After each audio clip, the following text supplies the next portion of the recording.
Here we go. You really think you have a chance against us, Mr. Cowboy? Hey, motherfucker, what you like to do? Oh, I don't know. Play chess, screw. Well, let's play chess. They give off to Jonathan Taylor. Jump cutting his way close to the goal line. He's in there. Touchdown! I-N-D-Y. Jonathan Taylor. Wheeler finds Quan from the logo. Here's Halliburton into the front court.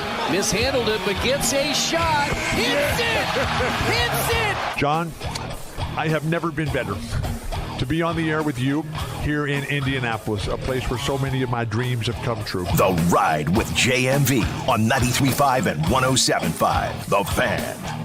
Hey, let me tell you, I'm so glad we're here. Brooksville Road, Fisher's location of Joe's Grill. Larceny Bourbon Locks, Luna Azul Tequila Shots. Week number 8 on the inbound 4 o'clock hour. Our selections. We've got a lot happening. Now, the Pacers open up against OKC later on tonight at 7:30. We discussed that.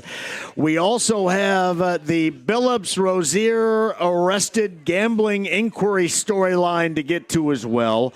Yeah, I mentioned to our Week 8 selections, Nally and Miller and Holverson coming up in just a second. They're going to sit tight because joining us now on the Andy Moore Automotive Group hotline to start this show as we're live at Joe's Grill in Fishers and would love to see you. He is feeling really good coming off that win out of Talladega. The original from Lawrence County, Mitchell, Indiana, a former Blue Jacket who is now in the Final Four of the Cup Championship. We'll see what happens in a couple of weeks in Phoenix, but right now he's on the show. Let's welcome in Chase Briscoe on the Andy Moore Automotive Group hotline. Hello, Chase. How are you? I'm doing good. Thanks for having me. Lawrence County zone right there. It was just a matter of time before Lawrence County stepped up in a big way, was it not? I don't know. We've got some good ones. We got Dan Bailey, Terry Cole, Gus Grissom. There's been some big ones. I do. You got the Persimmon Festival and all of that right there. We're the Persimmon capital of the world, limestone capital of the world. We got it going on. Man, we were really proud of you, too. This is year number 1 of JGR for you. And there was a little bit of unknown going in, but the one thing you did know, you were going to get to have an opportunity, and you have cashed in on that opportunity so far. How does it feel to be in the situation in which you're in right now, where obviously you're in that Final Four grouping at this moment and rolling for a championship? Yeah, it's absolutely awesome. It's been so fun this year, just getting to, be inside the walls of Joe Gibbs Racing, just such a, iconic organization. Really just been fun, too, just getting to see Coach and getting to know Coach better. I'd never really even talked to him outside of just, saying hey to him at the racetrack. And, just to get to see, like I said, kind of behind the scenes of what makes them so successful, whether it's, the NASCAR championships or obviously the 3 Super Bowls. It's pretty obvious. It starts at the top with Coach, and it's just been a lot of fun to, be able to go and perform and, be one of those drivers that, gets to drive such a fast race car kind of week in and week out. He is Chase Briscoe with us. Were there nerves going in saying, hey, you know what, I got to perform here because the equipment, the legacy, all that is necessary for me to win is going to be here? I'm not suggesting you're going to have any doubts, but going in, year number 1 or whatever, you have to perform. Certainly there's that. Just coming over here, there's a certain expectation that, when you come to JGR, you're expected to win. And you're expected to truthfully contend for championships. There's really just no excuses, and, you have every resource, everything you would ever need to be competitive. And, time and time again, they prove that they're going to win multiple races, be a threat for the championship. And certainly coming in, this year, there's a lot of, pressure just internally, inside myself to go and, prove that I belong here, just because, your teammates are winning. And if you're not winning, you're not going to be here very long. So it's been great, this first year just to be able to go and perform like, truthfully you're expected to, and just been able to go and do our job. And hopefully we can do it really good here again in a couple weeks. So you get to that race in Phoenix too, and we should note, right? You've had success there. Was that your first win in the Cup Series? Was that where that was? Yeah, Phoenix was my first Cup win, so definitely a place that I feel good going to. I wouldn't say it's my favorite racetrack or my best racetrack by any means, but certainly a place that I feel confident going to and comfortable going there. So, yeah, looking forward to, going back there. And, yeah, it was certainly a big memory for me whenever I, was able to win my first Cup race there, and be pretty unbelievable if we could, win a Cup championship there too. It's Chase Briscoe joining us. He's on the Andy Moore Automotive Group hotline. The Pride from Mitchell, Indiana. He is racing for a championship. I was curious about this, though, considering the team that you're a part of, JGR. And I've mentioned this before. Oftentimes you get in circumstances where the internal competition is even greater than what you're going to get from the outside. Is that kind of the feeling you had when you joined? I mean, it is such a competitive environment that maybe once you get on the outside, I'm not going to suggest it's easier, but you're more comfortable with that opportunity because that competition within is so high level in this case.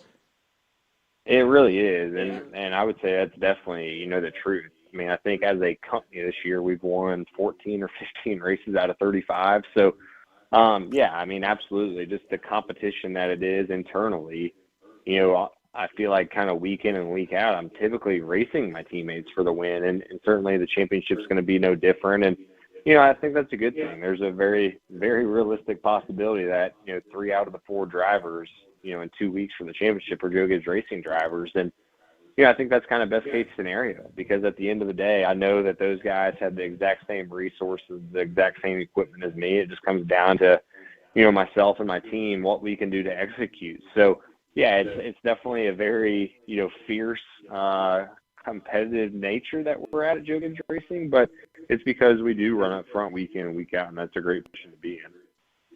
Is this the most confident you've ever been behind the wheel right now?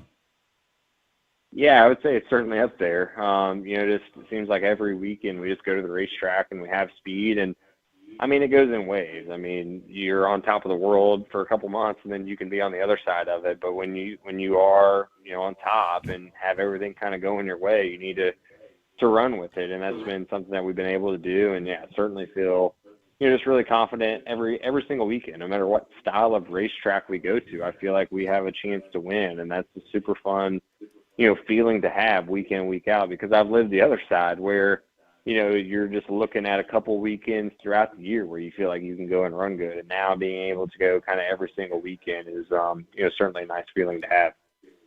That is Chase Briscoe with us. Now, you're a big Colts fan too, right? Oh, yeah, absolutely. Great time to be a Colts fan too. I'm telling you, listen, you look at you, high-level winning. Colts are 6-1. Pacers coming off an NBA Finals Game 7. You've got even Purdue number 1, IU football. I mean, this is like you're just part of it right now. A high level of elite Indiana sports greatness at this moment. It's certainly a good time to be a sports fan in Indiana, and it's crazy. I remember, one of the NASCAR reporters, he actually is from Indiana. He wrote this article a couple months ago before, the NBA Finals and everything, how, at the time, I was kind of the only hope for a championship coming to Indiana, and he couldn't be more wrong. Now it's like every single sport, every single team is good. So, yeah, I'm glad. It's a lot of fun right now, just with obviously the Colts winning. The Pacers, their run was unbelievable. And then, yeah, IU, Purdue, Butler, it'll be good again too. So, yeah, it's a super fun time to be a sports fan in Indiana. When sports are good in Indiana, it's just such a fun thing to be a part of. So, yeah, I'm glad to, truthfully just be a really, really small part of it. They have this thing called hitting the anvil before Colts games. I'm assuming they're going to ask you at the end of the season to come up there and hit the anvil, right? I would guess so. If they haven't already reached out. Yeah, I would love to do that. I know my plan is to come to the Monday night football game against the 49ers. I'll be up there for Christmas anyway. So, yeah, maybe I can do it at that game. That'd be pretty dang cool to do. Hey, ask the people out the Speedway that set you up with me right here. I'm originally from Greene County. I went to Eastern Greene, so where you went in Mitchell and Eastern Greene, the Thunderbirds and Blue Jackets matched up often. But ask the people out at the Speedway, and we'll set you up. And if you happen to come up here and you have some time, you can come out to a live show and hang out and then spend the weekend and hit the anvil, and we'll have a hell of a time with you, Chase. Yeah, that would be awesome. I would love to do that. I always enjoy just getting back home and, honestly, even catching a Blue Jackets basketball game. Half the time I feel like it's against Eastern Greene whenever we're normally up there. It's normally, Eastern Green or Orleans or something, kind of around Christmas. So yeah, we'll definitely take you up on that.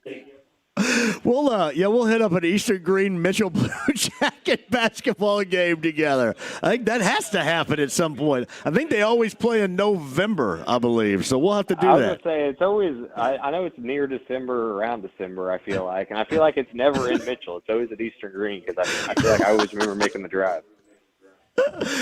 Hey, man, we're really proud of you. Seriously. Well done. Keep doing what you're doing. Go get that championship. And once you win that championship, we'll get back with you and get you back on this show. And then we'll have some fun. You'll hit the anvil, and we'll have a good time going to Eastern Green and a Mitchell High School basketball game and to a Pacer game and soak it all. Maybe an IU football game as well. We'll soak it all up. Yeah, we might as well. We might as well do it all if we're going to do it. It's Chase Briscoe right there. Man, cheer for this dude because he is racing for a NASCAR championship, and he is an Indiana original from Mitchell, Indiana, Lawrence County. Chase Briscoe is on the Andy Moore Automotive Group hotline. Chase, we're behind you, man. Thanks for the call. Yeah, absolutely. Thanks for having me. Chase Briscoe right there. That is a great way to start, and what it does, it kind of magnifies just the level of success we've seen. We get another team with the Pacers coming off 7 games in the NBA Finals. And I know there's a big mystery regarding Halliburton and no Miles Turner and all this and injuries, but it was glorious. The Colts are 6-1. You've got Purdue number 1 in college basketball, IU number 2 in college football.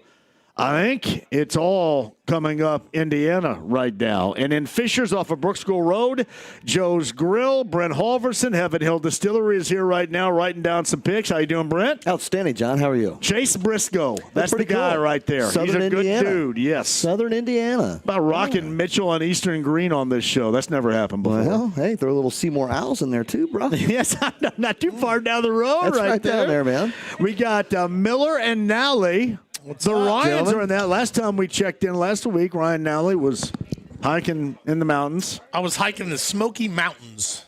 We questioned more smoky that. than the mountains. However, there was a little smoke. It was a family trip. We guessed that there was some smoky going on there, not a lot of hiking. Yes, that's what we guessed. We thought that'd be true. Thought you were full on climbing the mountains, ropes and gears. Spelunking. My portly butt got up. About a mile. Portly. It got up there, about a mile or two in the Smoky Mountains. Miller was here last week. All right, Brent, how do we do with our picks? Well, John, you're on fire. You're on a tear, I am on fire. You're on a tear. I think you went 11-4.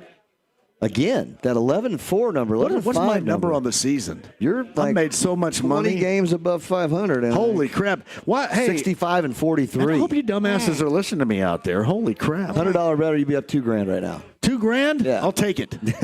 you got to bet it, unlike what Mr. Chauncey Billups and crew are doing. But see, that's all going. So Chauncey Billups gets arrested. Terry Rozier gets arrested. Billups has got the poker games going on and allegedly involved with the mafia and he might wake up tomorrow morning with a horse's head in the bed. That story's getting real sticky real fast. Oh, yeah. They got 30-some people they busted. Yeah. You just want it to stay away from here. Stay away from here. Nothing here. Nothing to see here, hopefully. But hey, it's all legal for us non-athletes right here. Yeah, right? Here's what sucks about it, too, because I'm excited. The Pacer season opens up tonight, and the NBA season is open. And, man, you're putting your best foot forward if you're the NBA, and boom, there you go. And now everybody, Nally, you and I were talking about this a little bit earlier. Everybody has, again, a legitimate reason to question the integrity of the NBA, as they always have. Well, we've always questioned a lot of things over all the years, and now this is just bringing to light a lot of the doubts we've had. That's too bad. That sucks. And I hope that's not the truth. I mean, I hope that's not true. However, I don't think the FBI normally jacks around with stuff like this unless there's a great deal of truth behind it, right? I would think so. Yeah, but. I read something where Adam Silver, they're actually working with like DraftKings, FanDuel, where they're sitting down with them saying, hey, you got to pull some of these lower tiered guys off the books. The leagues, all the leagues between the NFL, every league has investigators on their own that go through it. They do. And they get taught. I mean, they go through all these conversations with people that have been down this path before. These guys are educated. I think at some point it's just maybe you're just too big of a dumbass not to be able to deal with it. I mean, wouldn't you call your cousin's brother's uncle and say, "Hey, take me for under 38 How much does points"? Terry Rozier make? I mean, he makes like millions of. But why would you want to jack around with this? Yeah. If anybody's listening, you don't know me, but hit me up. We can work out a deal. I'm okay with this. Here's why, guys. It's the juice of it. It's It the is. I think it's the thrill, thrill. right? Yeah. I mean, it's the arousal, if you will, of the situation. Ask Art Schleicher. Well, we have the greatest example around here, man. Yeah. Don't leave a purse around that guy ever, because he's going to be in it. No. So yeah, it is sad but true. Or a party.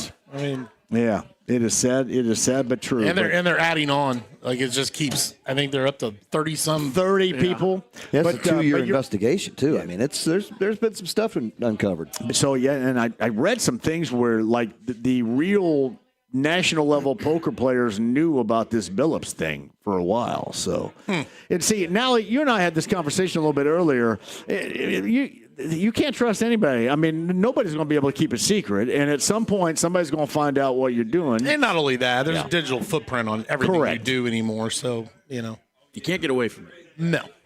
All right, we got Week 8 picks.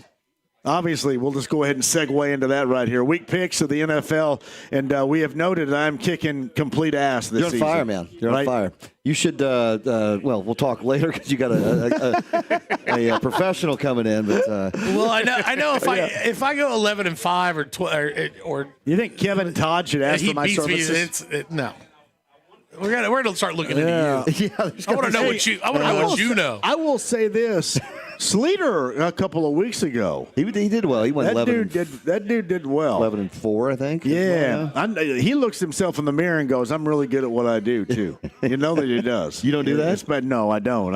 Because I think I kind of half-assed this too much. I don't know how I'm 11-4. I think that makes up for me really sucking the last couple of years. Keep your half-assery going because you're on fire, bro. It's like everything even Steven, right? Yeah. You're flipping the coin well. Evens out. Sleater and I still have beef because he didn't invite me to the backyard barbecue a few years ago, and I did he really not invite you to that? Not at all. But not at all. He invited me to. So Matt, if you're listening, if you're listening, I'm coming to your house one way or the other.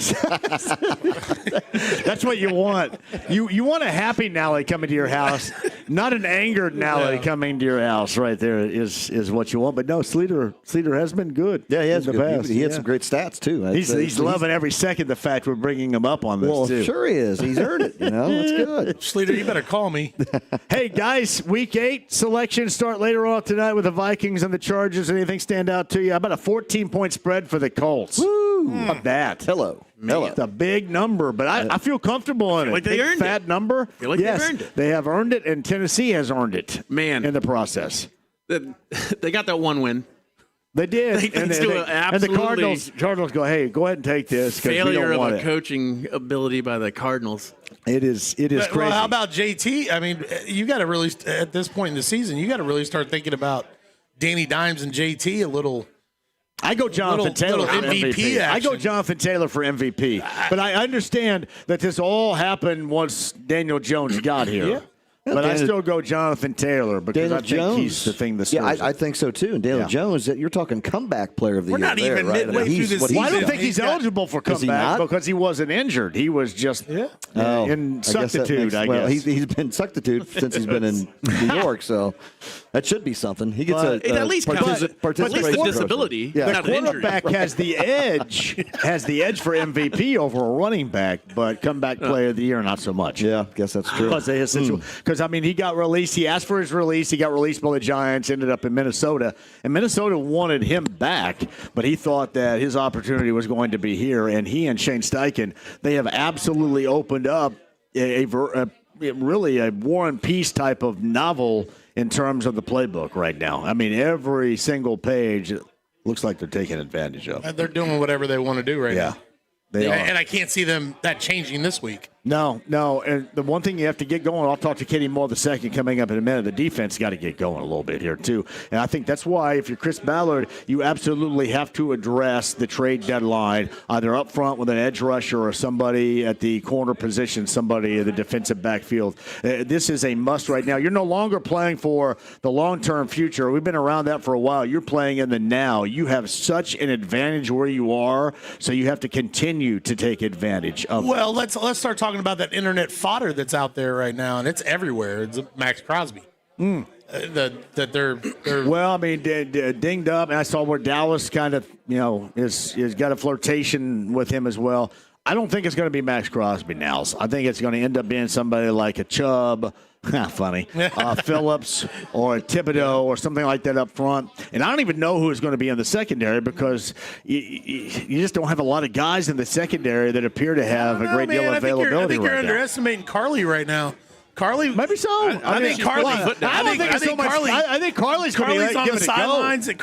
Carly wants to do be in the Super Bowl for. I would agree with you on that, but it's Ballard the one that has kind of changed his philosophy in the offseason, which has to continue to be where it has been. True. Knowing that maybe we should start living in the moment after 8-9 years. Yeah, right? you catch Carly on You're a big fan of Carly over there now, aren't you? I don't want to offend anybody, but you catch Carly at that time of the month, she might just let it go. What did you think? She's just going to be like, I'll spend the money. I don't care. Everybody shut up. What did you think about the visor and the sunglasses was completely badass look? This weekend. Yeah, I'm a Carly fan. Badass look. And she's on the sideline every game. I will tell you this. I think that people, and again, winning, I think, plays a significant role in it. Always helps. But I think that when people see her there and how invested that she is, it gives you a level of trust, especially when things are going right, because you're thinking that's the reason why. There's everything that you're doing at that moment is the reason why things are going right, the reason why you're 6-1. You know what I mean? Mm-hmm. And then if you're losing, on the other side of that, everything you're doing is the reason why you're losing. So, yeah, I mean, you just kind of, like Crash Davis said in Bull Durham, I mean, you stay in your routine until the routine bucks you. I think that was more maybe 10 Cup, but, yeah, you catch my drift on this. I mean, you stay in your lane until you have to navigate someplace else here. So I think that this thing is going so well that you address the situation defensively, which you know that you have, and then you move forward with that prior to the trade deadline and see what happens. But they have positioned themselves out of the gate here, Brent. They really have, and it's pretty exciting to see. And you're also getting that fan base right back into it. So going into Indianapolis to play is not a safe spot this year. No, it's feeling good. That's Nally, that's Miller. They're going to rejoin coming up at the top of the hour. We got our Larceny Bourbon Locks and Luna Azul Tequila shots for week number 8. Brent Holverson hangs 2. Kenny Moore the second is going to join us coming up on the other side. If you missed Chase Briscoe, it is all a part of the state of Indiana winning right now. The high-level stuff in NASCAR from Mitchell, Indiana. Chase Briscoe, the podcast 107.5, thefan.com. Mike Chappell, Kevin Todd, our picks for Week 8 and more, and we're live at the Brook School Road location of Joe's Grill. Don't go anywhere. Stream the app, HD Radio, AAA Membership Lounge via YouTube Live. And, oh, by the way, Pacers opener later on tonight against OKC. That tip time's at 7:30. We'll help get you there. 93.5, 107.5, The Fan.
Hey, welcome back. Joe's Grill. We are in Fishers, Brook School Road. Samples are flowing, right, Brent? They are flowing. Mr. Matt Parks and Josh Lasley just kind of Matt and Josh are here. Yeah, we're just talking some of the gambling stuff, right? It's just hot topics right now. It is. We got that coming up, too. Pacers home opener tonight against OKC, 7:30 tip time. I think Eddie White's going to join in studio with James coming up in a minute. Mike Chappell still to come. Kevin Todd at our Week 8 selections. Larceny Bourbon Locks, Luna Azul Tequila Shots. That's coming up at 4 o'clock. Meantime, on the Andy Moore Automotive Group hotline, he's one of your favorites from that Colts secondary. It is Kenny Moore joining us now. Hey, Kenny, thank you very much for the time. How are you?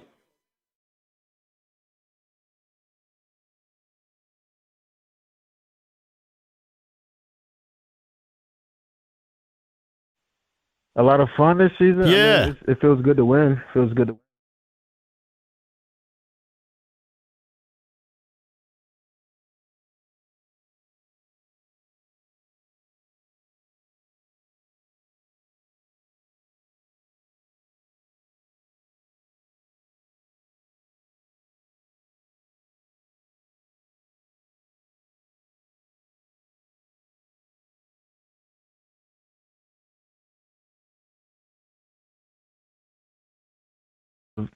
the environment, the foundation. I think everything just feels so refreshing each week.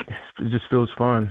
Obviously, winning creates that, but I just think the process in general, just the camaraderie between the teammates and the coaches, I think everything is just clicking on all cylinders, and I think a lot of that has come from Coach Shane, really instilling that into the organization. So just I think the people, I think people is everything, and you can be winning a lot of games and not even really feel like it. So we got the right foundation over here, and we just want to keep building on that to win more games. He is Kenny Moore the second. Man, it's got to feel good because you do all that work and you put all these puzzle pieces together, and when they flow in the way both sides of the football we've seen so far this season with you guys, that's got to be gratifying, really, Kenny, no matter what time of year that it is, early, middle, late. That's got to be incredibly gratifying so far.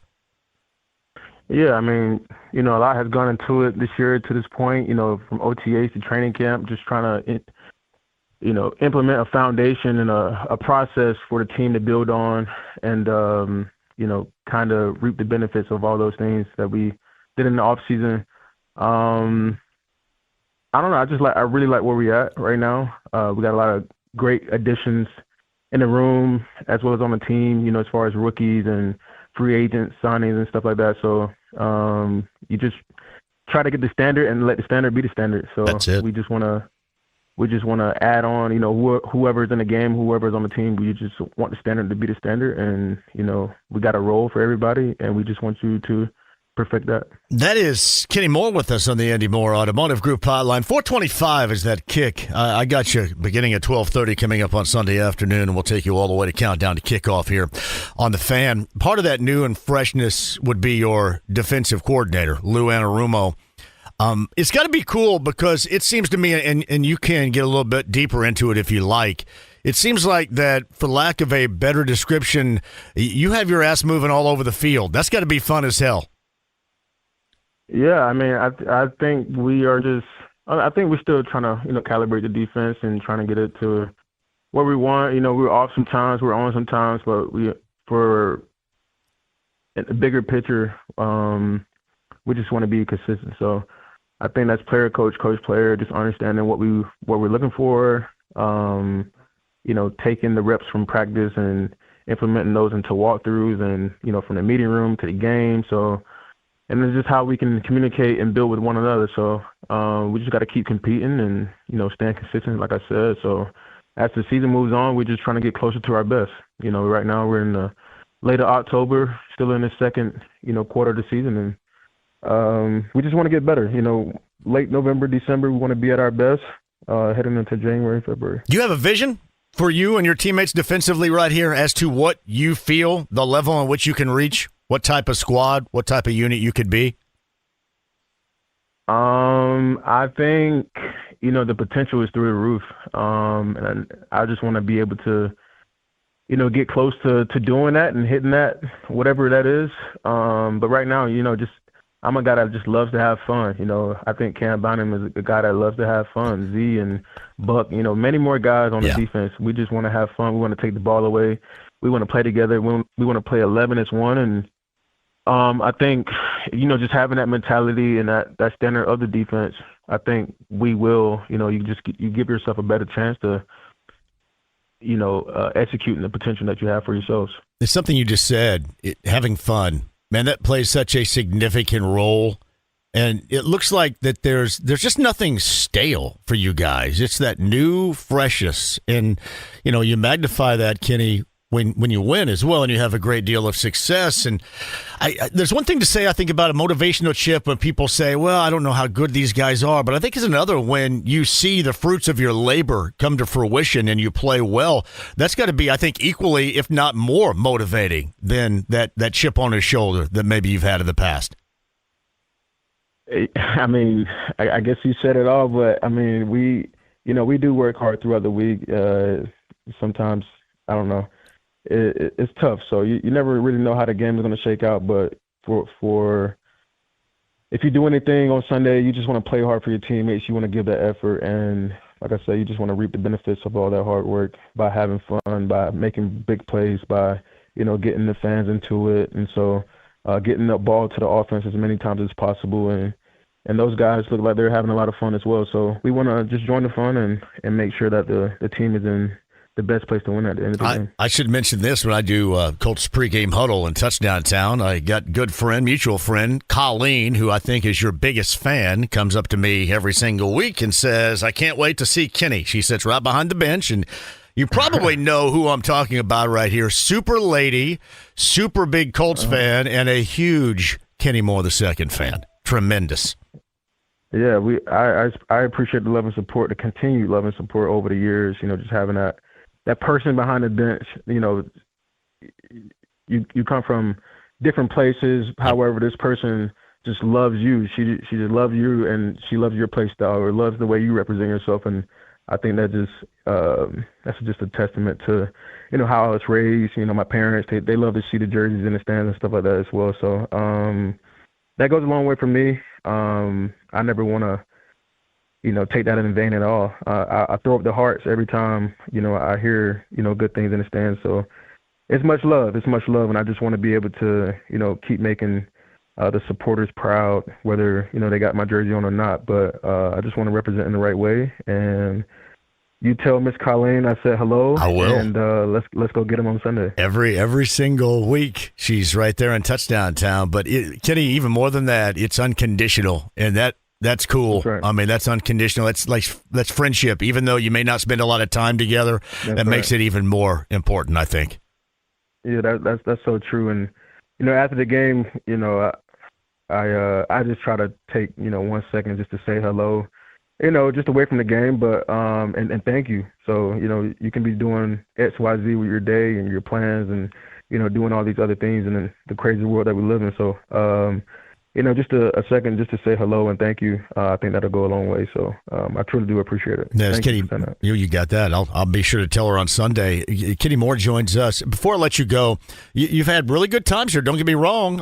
There's been some ups and downs here most recently, but is this the most fun you've had in a Colts uniform at this moment right now, or are there? I mean, or are you not even judging this moment in time? Yeah, I can't even compare right now. But if you were to ask me my favorite seasons of my career so far, I mean, it had to be 2020 and 2021.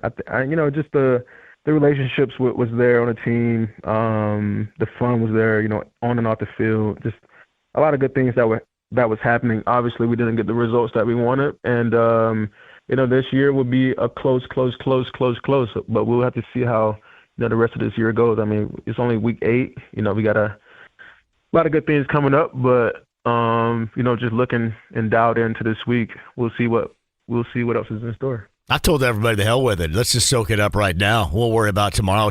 You guys can't do that because you guys got to look to the future and have to stay humble and all that stuff. Right But I say, hell, I'm soaking this stuff up right here. I will also tell you that there's been such a springboard that the Pacers provided. You and I talked about this in Westfield at camp, from that tremendous postseason they've had and that excitement. I think you've probably seen that has still been stirring even after that season, and you guys have kind of taken that proverbial baton and ran with it to start this regular season. Yeah, I mean, just a quick little intel. I mean, I've bumped into some of the Pacers players and Fever players, and any chance I get to see them, I just tell them how much I appreciate the tempo and the energy that they've given this city. Just as a fan, just watching from outside in like anybody else, and just through those times of them winning and just seeing the chemistry that they have amongst one another is very inspiring for myself because I'm on a team as well and I work with a lot of guys and stuff like that. So you just want to have that same good energy and that character and all the good things that they express on game day as well as the things that they do around the city and stuff. So I really do believe that their energy from what they've done with their teams and their success is definitely flowing through the city. And that's a great point that you make because I think now more than ever it's difficult to have a team concept that resembles what you guys are going through right now or what the Pacers have gone through as well. And, man, when you have that, you've got to grasp it and keep it because it's special moments all the way around, especially when you're having success. That's right. I just think they have, I just think Indianapolis has some, very intentional organizations and, it's only right that the other ones, kind of see that, try to digest it, try to figure out, how you can be your best as well. So you just want to be at the table with everybody else. That's Kenny Moore II right there on the Andy Moore Automotive Group hotline. A couple of final thoughts here on the Tennessee Titans. Round number 2 coming up on Sunday at 4:25. Rookie quarterback, a team that's had its struggles, but still a divisional rival, and you got to be on top of things coming up here on Sunday. I mean, any given Sunday, you can see your storm. So we just got to be ready, humble and hungry. They're a competitive team. And, we're looking forward to being at home again this week and to give the energy. And I know the fans are going to bring it and put us in the best position. So looking forward to it, and it's going to be a good game. You're a swell fella, Kenny Moore II. I appreciate you more than you know. I'm going to go ahead and let you get back to things that are much more important than this. But stay in touch. Stay in touch. Have a great game, man, and continued success. Yes, sir. You too. All the best, Mr. John. It's Kenny Moore II on the Andy Moore Automotive Group hotline. Very good, dude. Quick break. We'll come back. Brent Halverson and the gang, Joe's Grill. We're in Fishers off of Brook School Road. Larceny Bourbon Locks, Luna Azul Tequila Shots. And again, 12:30 I start coming up on Sunday. If you remember, we go 93.5, 107.5 The Fan to start the ride to kickoff with me from bullseyeeventgroup.com and the Colts VIP tailgate. Touchdown Town with both 93.5 and 107.5 The Fan, and we add Country 97.1 Hank FM at 1:30 coming up on Sunday. 4:25 is the scheduled kick. The Titans and the Colts. That's Kenny Moore II. The guys return with a lot more for you coming up. Don't go anywhere. Fishers, Brook School Road, Larceny Bourbon Locks, Luna Azul Tequila Shots, Joe's Grill with 93.5 and 107.5 The Fan.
with JMV. Are you kidding? You think I'd join this crummy snobatorium? But this whole place sucks.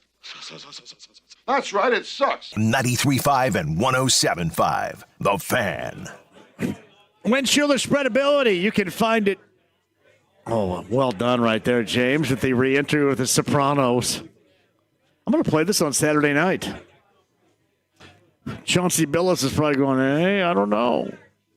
Windschuler spreadability, your original sharp cheddar bacon and cheddar and jalapeno pepper. That's elite level snack, and I would slap that on a burger off the grill and give me thanks. Say, hey, man, that was a great idea later, too. You can find Windschuler's spreadability, your favorite Meijer location, also Gordon's Food Service. And if you do locate it, make sure you tell us about it because we want to send people there to the spreadability, the snacking at the highest level for 2025 in the fall, in the football season. Schuler's spreadability. Joe's Grill, Brooks School Road. We are on 116 in Brooks School in Fishers. Brent Halverson is with us right now of Heaven Hill Distillery. Hey, good to be back, my friend. Always a pleasure to be here at Joe's. What a hell of a way to start. Nowlie, Miller, Chase Briscoe, and Kenny Moore II. Absolutely. Can't get much better than that. That's a powerful lineup to start. Power hour. Power right hour. There, nicely said. Sure, nicely man. said. Yes. So what are we thinking about coming up top of the hour here, buddy? Well, we're going to go through our Week 8 picks, right? We've got all kinds of we got some big numbers out there, too, John, from a 14-point Colt favorite. We got a 12.5-point Chief favorite. I saw that, too. That's a big number, but we got Marcus Mariota under center, right? Yeah, that is correct. That sucks. There's also a couple 7 hooks out there. That's always an interesting number. Couple 7s, couple 6s. How am I supposed to figure out Lamar Jackson being back with the Ravens and 6-point favorites at home against the Bears? I tell you, he did practice loosely yesterday. Loosely today. Loosely, wasn't out That's there what I do. full-time. I loosely practice all the time. Well, yes. you know. But so that line tells you he's definitely playing, and it's going to be an interesting matchup there with the Bears. The Bears have been on a little bit of tear with 4 W's in a row, which is very unbear-like. Brent, the Bills haven't covered anything. They're 7-point road favorites against the Panthers and get Andy Dalton as the starting quarterback in for Bryce Young this weekend. Should I feel solid that they're going to get it done finally and cover this? It's tough, isn't it? I mean, I would say that would seem like if you don't like cover the spread on that, what the hell? What good are you? They're not good against the spread at all. I mean, and then you're talking now. We don't, the Red Rifle's back. Andy Dalton. So yep, we'll have to we'll walk through that here in the next few minutes. Brent, our good friend Eddie White's in studio right now because the Pacers open up against OKC later on tonight. Eddie from Pacers Sports Entertainment, how you doing, buddy? Brother, hey, make sure I dropped you off tonight, John. Here's the deal. The game starts at 7:30. They're opening the doors at 6:30. And the first 5,000 people coming get a bucket hat. It's a really cool – it's so good it made Jake look pretty good in it. And I dropped off one for you here, so you'll look good. Thank you, buddy. Now you got this new svelte look you got. You Yes. look like you're 23 years old with the bucket hat. You're going to look 18. Sweet. So you're going to love it. Eddie, I cannot wait until tonight. I'm going to the game. Me and Tommy S., Tom Sutton from Coach's Tavern. And when we go to games, the Pacers are unbeaten going back to the postseason. So I'm feeling pretty good about this home opener. That is fantastic. You know what's interesting, and I know you've been talking about it the last week or so, is, who's going to fill these gaps? With the Miles Turner guy, with Tyrese out, who's going to step up? What's going to happen with the center position? I'm thinking as when we get to that stretch, maybe you lose 4 in a row or 5 in a row, who's going to be the guy in the locker room? Who's going to be the guy out on the court? Who's going to step up? It just allows for a lot of opportunity for maybe different people to do some different things. And again, this is definitely a chance for your guy, Mathurin, to flourish and show what he can do. Hey, Eddie, before I let you go here, let's recognize the moment of silence for the great Nancy Leonard later on tonight. And we want to get a standing ovation after that moment of silence for Nancy Leonard, which is the least we can do because she has meant so much over the years for this organization. Absolutely, 100%. They're going to, of course, honor, the Eastern Conference Championship from a year ago, but definitely a moment and It's just, what else can you do for that lady who really, with that idea to have that telethon, but it was the idea that had to come first. Yes. And it was the community that supported it, and then that led to the Pacers staying here, the NBA being with the Pacers, the Fever coming, the Colts moving here, the NCAA, you guys being here. None of that comes if that lady doesn't have that idea. So, yeah, it'll be a special, emotional moment tonight before the game. Yeah, we're Louisville, Kentucky without that right now, I think. Or Fort Wayne is what we are, which is nothing wrong with Fort Wayne of the state of Indiana. But, yeah, I completely agree with you. And I want to make sure everybody knows that the moment of silence for Nancy Leonard and her passing, and then a round of applause, a standing O coming up after that, too. And that will be a sight to be seen. Hey, Eddie, thank you very much for the time. Thanks for coming in studio. Next time you got to join us out here, okay? You got it, my friend. If we don't have a game, I will be there for sure. We would love to have you. You'd fit right in with this group, let me tell you, Ed. All right, brother. Be good. Eddie White right there from Pacer Sports Entertainment. Again, the recognition for Nancy Leonard for the game coming up later on tonight. I'll remind you, coming up in hour number 2, Brent Holverson rejoins, Nally Miller, Joe's Grill, Fishers, Brooksville Road, Week 8, Larceny Bourbon Locks, Luna Azul Tequila Shots. It is coming straight at you on a busy show so far. Hey, don't go anywhere. Stream the app, the AAA Membership Lounge via YouTube Live. Become a AAA member today at AAA.com. They have your back 24/7, 365 on the open road, AAA.com. It's 93.5, 107.5 The Fan.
With JMV. Remember, mum's the word.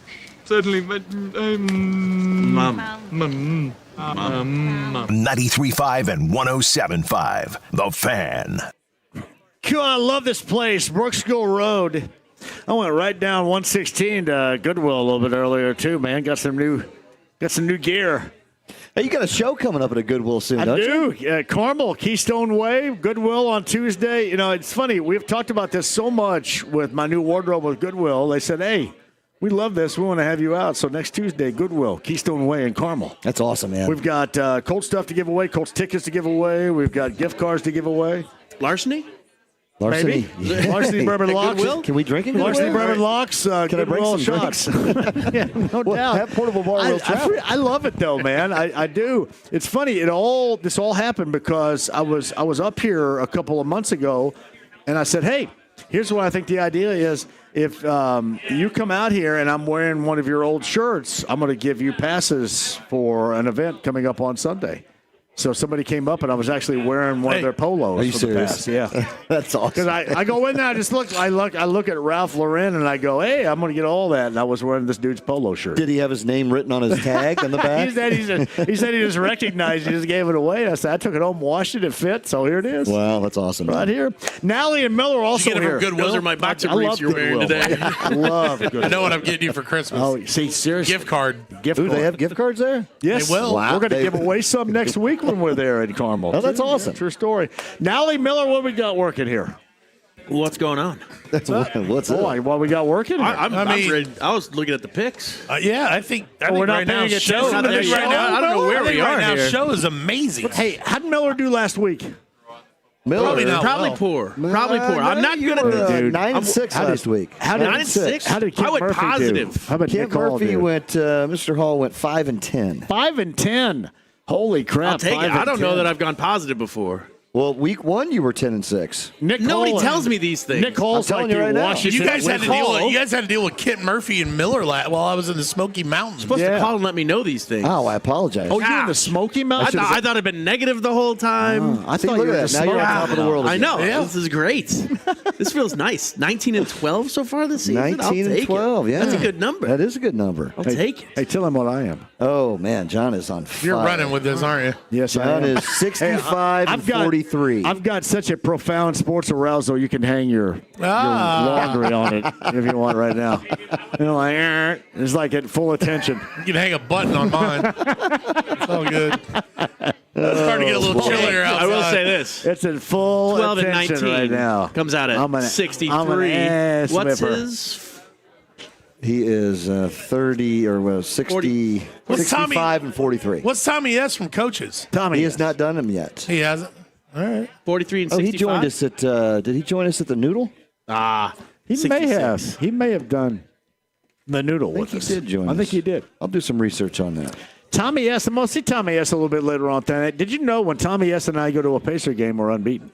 Wow. And even the one where he got mad and left and they came back and won in the playoffs He against gets Milwaukee. so mad. I'm so surprised. Like, turned this red. is the look of Wait shock. till he's red. I'm Wait till he breaking turns out. red. I've never seen anybody get fired up like Tommy S. Love Tommy S. You guys He's an angry little fella. Hey, speaking of Tommy S., Love you, Tommy. his team plays tonight, too. So Yes, we'll kick it off with his Minnesota Vikings. Mr. Jim Kiefer's here also. I know. Big shout out Yes. Jimmy Kiefer for his I had Vikings my tonight. pick ready, and then Kiefer showed up, and I'm like, Is that a now sign? I'm torn. Is that a sign from above? I don't know. He's such a nice guy. Kiefer's a new granddad, isn't he? He is. He can't hear a word we're saying. No.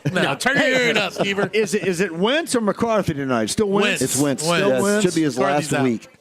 Yeah, Last McCarthy. week. I know that there was some talk in a short week. Then I've heard a longer week. You may get McCarthy, but one more week of Wentz. The Chargers, I think, and you saw the Colts handle them last week in the fashion in which they did. I think the Chargers have been, for the most part, you can say they've been injured, but they've been disappointing. Yeah, They have. They came out on fire. They were, 3-0? Yeah. I think. Aaron Jones is back for him tonight with Chargers. Yeah. With the Minnesota. The Minnesota. Vikings. Yeah. The Vikings Yeah. tonight, yeah. So, yeah, well, they do. The Chargers do have a ton of injuries. Made no mistake about it. Yeah, I think Alt's back tonight, though, right? Is that true? Because that's a big Left tackle? piece. Yeah. That's a big piece right there. They're struggling. You guys ready to go? Let's cue the band. I'm ready. Hey, did you hear that, James? That's Nally right there. That wasn't even me. Cue the band. Cue the band. He's Week ready. 8, Larceny Bourbon Locks, Luna Azul Tequila Shots. We mentioned, too, we got the Vikings and the Chargers coming up later on tonight. The Chargers, a big-time loser to the Colts last week, too. The Colts just offensively ran roughshod over the Chargers' defense. Chargers were really good in the red zone. Not last week. The Colts did basically whatever they wanted. The Vikings are kind of counting the days until J.J. McCarthy returns. Carson Wentz later on tonight. All right, we got a 3-point favorite, the Chargers. I'm going to go ahead and lay the 3. Give me the Chargers, Brent Holverson. Yeah, I think this is a good way to look at this. This is a short week for these guys, both of them, right? Better to be the home team here. Yeah. You got both teams coming off a loss. Carson Wentz has looked pretty rough the last couple of weeks. I'm going to go ahead and join you here. Give me the Los Angeles Superchargers. Lay the 3 in a close one, 27-23. Miller. I haven't seen anything great coming out of the Chargers as of late, but I just don't think the Vikings have the firepower going right now. I'll take the Chargers as well. What do you got over there, Nels? I think Wentz, yes, on the road is suspect. However, every week that Wentz plays, Carson Wentz is still going to be Carson Wentz, which, in fact, I'm going to take Tommy S. Mr. Kiefer, I'm taking your Vikings +3. Tommy S. There's Jimbo Kiefer. He's all happy now. Happy about that. Larceny Bourbon. So if you can buy a point to 4.5, you can go ahead and get that. Hey. The Dolphins aren't so much Dolphins, they're Flounders. Miami Flounders. They have looked that bad on the road against the Falcons. Bijan Robinson has been really good, and there's no doubt he's going to carve up that Miami defense against the run. Here's the thing that's weird, right? So Tua is 80% QB rating career in stadiums with a retractable roof. Does that matter here? I don't know. I just found that stat and thought it was interesting. 7.5-point favorites of the Falcons at home. I'm going to go ahead and lay the 7.5. Still not enough. And give me the Falcons over the Flounders. Brent. Yeah, 7.5. That hook always comes into play here. But, man, this Miami team is bad. They got beat last week 31-6. I mean, there's just the days are counting on what's going on there in Miami. There, I've heard a lot of rumors about A-Chain maybe possibly being traded, all kinds of stuff. They're disarray. Atlanta comes out and wins this one, 30-20. I'll give a little benefit of doubt. Atlanta covers. Miller. I really hate saying that I want to put my faith in Penix on an injured leg, but Dolphins are that bad. Give me the Falcons. We'll put it in Bijan Robinson because he's the one that can tear him up. Nels. Yes, Falcon way. And Nally Schefter is going to say that Mike McDaniel, after this weekend, gets fired. I like Falcons. I concur. Finally, huh? Falcons. Finally. Yep. Finally. I think he was expecting it last week. Larceny Bourbon Locks, Luna Azul Tequila Shots. This is what's weird. 6-point favorites of the Ravens. They've been awful this year, but the return of Lamar Jackson is a big deal. Will it be big enough against the Bears coming up in week number 8?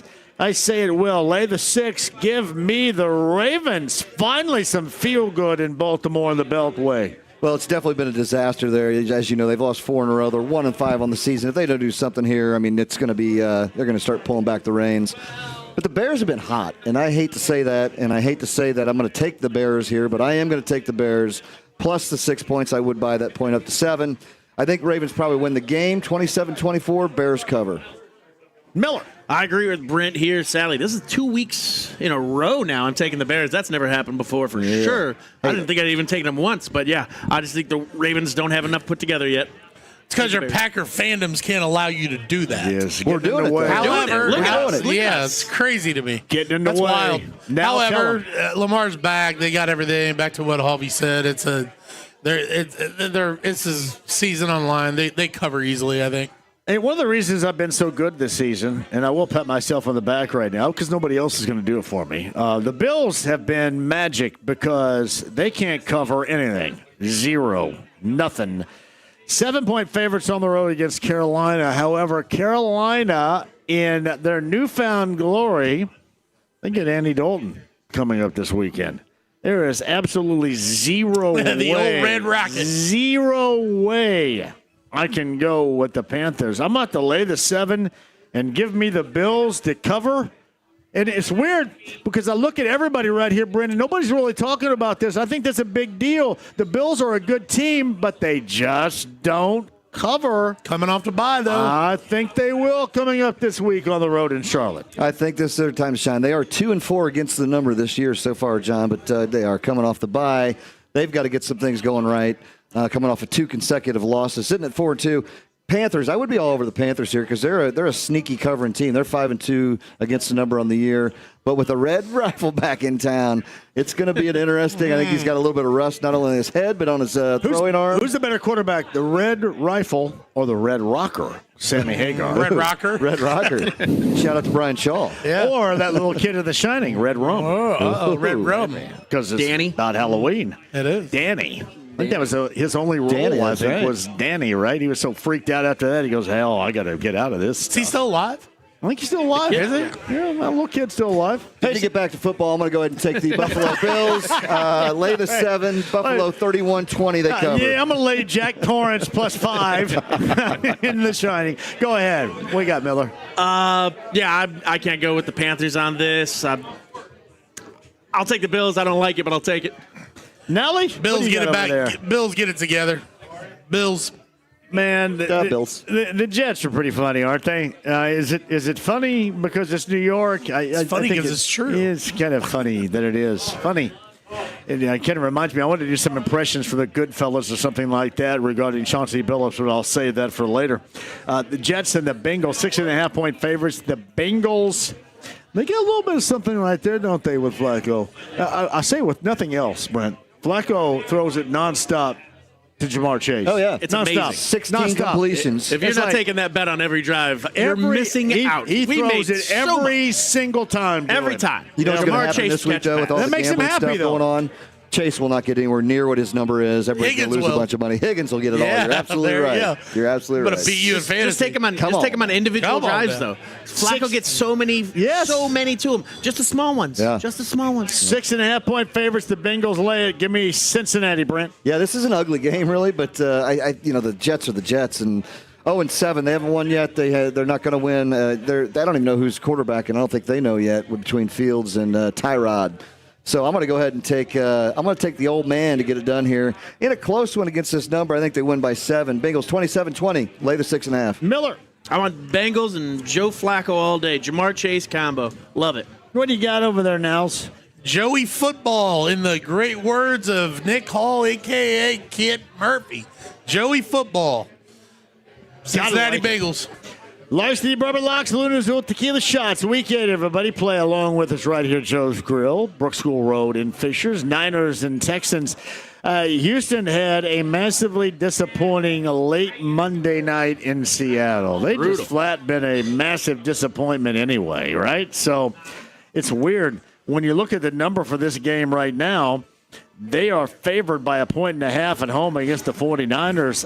I just can't do it. So give me that 1.5 and give me the Niners on the road because the Texans, much to the enjoyment of Colts fans, look like an absolute mess. Brent Holverson. Yeah, I agree. I mean, they're kind of the Jekyll and Hyde of the football squads these days.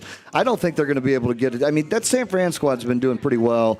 And, I think Purdy's back next week, and that's going to be a little bit interesting spot to see if they're going to put him back or not. I'm sure they will. Mac Jones doing his job. Mac Jones, that's what I'm saying. It's going to be interesting. There's a little bit of battle there. I think he might be doing a little bit more than what they anticipated. I think the Niners go in there and not only cover this 1.5, I think they get the outright win. Give me San Fran 23-20. Dog. Miller. Wow, you even took him to take the outright win on a 1.5 cover. That's right. You are bold, I'm bold, sir. baby. Look at you bold. go. Look at these. Some You know what I'm saying? cojones. Wheelbarrow. Yeah, I cannot sit with it. I can't go with the Texans. I got to go to the 49ers. 2 for 15 third down conversions last week against the Seahawks. Ugh. This is my larceny lock of the week. And it is, I think Christian McCaffrey runs all over them. I think Mac Jones just does whatever he wants. Lay the house, the dogs, not the kids. You can lay it all on the Niners and the points. All right, moving on here. Larceny Bourbon Locks, Luna's Old Tequila Shots. I know we talk about Daniel Jones or Jonathan Taylor around here, but anybody going to mention Drake May for MVP? No. Or am I not drunk enough yet? A little early to the game. All right. You can say that later when you're at the Patriot game. You don't know how good he's been unless he's the quarterback of his fantasy team. My man has been good. 7-point favorites at home against the Browns. Lay the 7. Give me the Pats and Drake May, the MVP conversation starter right there. Yeah, this is. I agree with you. I mean, he has been outstanding. Yes. I know Nally's been on these guys, riding them pretty hard lately. They're coming off 4 consecutive wins in a row. Cleveland is just still Cleveland, right? And what will Brown do for you? Nothing for me because I'm not going to take him. I'll lay the 7, big number, 24-13 Pats. What do you got? Yeah, I agree with Brent. As long as Nally's been riding these guys hard, I'll take the Patriots. I'm that Cleveland Browns defense is really, really good. I think the Pats win the game, but I'm taking the Browns and the points. Oof. Larceny Bourbon Locks, Luna Azul, Tequila the Shots. We move on to the Giants and the Eagles. Man, there's a way to lose last week if you're the Giants. In control all the way until the end. And then, hey, thanks a lot, kicker, with the extra point. Screwed everybody over. Jackson Dart's been good. He still have a job? Everybody's in love. Yeah, everybody. If you watch that game, that wasn't just the kicker's fault. They fell apart in so many different ways. So many ways. And then, Sean Payton's thumping his chest. Is there anybody out there you'd like to lose more than Sean Payton? Seriously. Now, we'll get to Denver coming up in a second, but right now the Giants on the road against the Eagles, 7.5-point favorites. I'm going to take that 7.5 and give me the Giants because they play some inspirational football, and they should have won last week. I like him in Philly, who's not been blowing anybody out. Division matchup. I mean, we saw what they did to him the first time around. I think they're going to do the same thing again here. But they're not going to win. They're going to cover, though. I like that hook on there. Give me the New York Football Giants, Jackson Dart, Cam, Wildman, Scattaboo. Cover that 7.5. Giants plus 7.5. Miller. I'm with the creatine Caucasians with the Giants. The best name I've heard so far. Scattaboo. Old CT Creatine Caucasians. Nice, man. It's not an original. Somebody else said it. Yeah, a division game, like Halby said. I'm taking the Eagles at home. Larceny Bourbon Locks, Luna Azul, Tequila Shots. For Baker Mayfield and the Buccaneers offense, it was all about the Lions defense on Monday night. 4.5-point favorites on the road against the Saints. I'm going to go ahead and lay that and give me the Buccaneers to bounce back offensively, Brent, in a big way in Week 8. Yeah, it's really disappointing. I was all over him this past weekend, and Mr. Nally was on the other side with the Detroit Lions, and that was the right call. But losing Mike Evans for definitely the rest of the season, that might be the last time we see Mike Evans. And that was sad to see, but you're going to see people like Cade Otton start to pick up the ball, which he did at the end of that game. I think they bounce back here. The Saints squad, they've been kind of battling back and forth all year, but they're only 1-6, but they have been kind of close in some of these games, putting up some points. I think Tampa Bay is going to win and cover 26-20. Give me the Bucks. Miller. Offense was in shambles last week, but I think that the Buccaneers are actually going to bounce back very well this week to defeat the division rival. Take the Bucks. Now, Bucks. Larceny Bourbon Locks, Luna Azul, Tequila Shots. We go to the Cowboys. How about the offensive explosion? 40-plus this past weekend, feeling pretty good. On the road at Denver. Denver's defense has not been as good as advertised. We thought it was going to be a lot better. 3.5-point favorites at home. I'm going to go ahead and take a little offensive momentum, a little bit of something out of the Cowboys. So, yeah, give me that 3.5, Brennan. Give me the Cowboys on the road. I'm with you, John. I think this is going to be I think it's going to be a field goal game, right? So I'm going to get that extra half point on that hook right there as the dog. Cowboys have been looking good. Man, what about the Broncos? They looked like trash for the first 3 quarters and scored 33 points to come back and win that game. Do we like Sean Payton? Unbelievable. 33. I'm mid on him. I'm mid. What about I don't you, know how Bill? you can. Not my guy. He seems like an incredible douche. Not my guy. He does seem a little douchey. I am douchey too, though. Well, so you are I a little guess douchey, yes. It's like looking in the mirror. Just above the collar. Miller. I'm sorry, Brent. Are you done? I'm going to go ahead and take Dallas. Plus 3.5. Yes. Miller. I hate doing it, but I'm going to take Dallas too. Man, you love it over there. despise them, and I hate it. Love it. No, but this is my second favorite. Are we all going to go with Dallas right here? This is my second favorite play of the week, and I'm definitely taking Dallas in the points. Not only that, because I got Dallas over 7.5 wins this year. I'm going against Halby in fantasy, and I've got Denver with a lot of things in there, and I think it's going to be unanimous. I think it's going to be a shootout, but I like Dallas. Unanimous. Packers and the Steelers. Oh, everybody at this table is getting, well, except for Nally and I, very excited. Packers 3-point favorites at Pittsburgh. Aaron Rodgers, Packers. I mean, that is groovy right there, is it not? I'm going to tell you what. Give me the 3 points and give me the Steelers, Brent Halverson. Hey, I'm going to blow your mind right here. I'm going to take the same thing. I think the Packers win this game 24-23. With your head, not your heart. What a sellout. But I can't believe he did it. Here's what I think is going to happen. I think Aaron Rodgers, he knows this team in and out, and he is going to go out there and perform like Aaron Rodgers has done for so many years. And it's going to be a battle. It is going to be a battle. It's going to be tough. I think it's going to be a very, very close game. I'm going to take the home dog and the points on this one and root for the Packers to win the game. Miller, you're going to be rooting too, aren't you? And I think Aaron Rodgers, again, I think he's going to pick apart that secondary. We've seen one thing this season. It's that our secondary cannot hang. And Aaron Rodgers is good enough to be able to get that ball out fast without having to stay in the pocket because he doesn't want to get chased down by Micah Parsons. I'll tell you that right now. But he's going to get it out fast. Man, I hate to do it. Nope, I'm going to take the Packers. Hey, not going to do it. Not going to do it. I'll take the Packers. There goes the heart. Not going to do it. Not going to do it. Restore order. As a gambler, the over 45 is the play. However, that being said, I think the Packers -3. I'm rolling with Miller on -3. All right, Commanders of the Chiefs. The Chiefs are 12.5-point favorites. Now, if Jaden Daniels were back there, I probably would not go with this number. Marcus Mariota, I probably will. Lay the 12.5 and give me the Chiefs at home.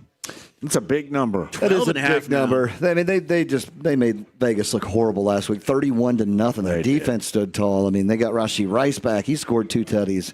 So you're feeling me. I am feeling you, but man, I'm not going to take that. I'm not going to take those points. I'm going to take the Commanders plus 12.5, and I'm going to call this. Are the Commanders that much better than the Raiders? A 30-20 game. That means the dog would cover. I just think they're going to hang in there a lot better than the Raiders did. Give me Washington plus 12.5. Miller. I got it earlier in the week, so I actually got the Chiefs -9.5, so I'm pretty happy about that. Well, you don't get that here. You get 12.5 right here, Miller. 12.5's a lot. Marcus Mariota, though.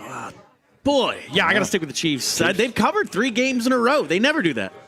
Nels? I'm probably going to regret this because I'm not a Mahomes fan unless things happen the right way. But Chiefs at home, they're covered. Defense is doing well. God, hey, I want to get to the Colts here, too. That's a 4:25 start, 12:30. I start things, bullseyeeventgroup.com, and the Colts VIP tailgate coming up on Sunday, 93.5, 107.5 The Fan. Colts pregame huddle, touchdown town, starts at 1:30.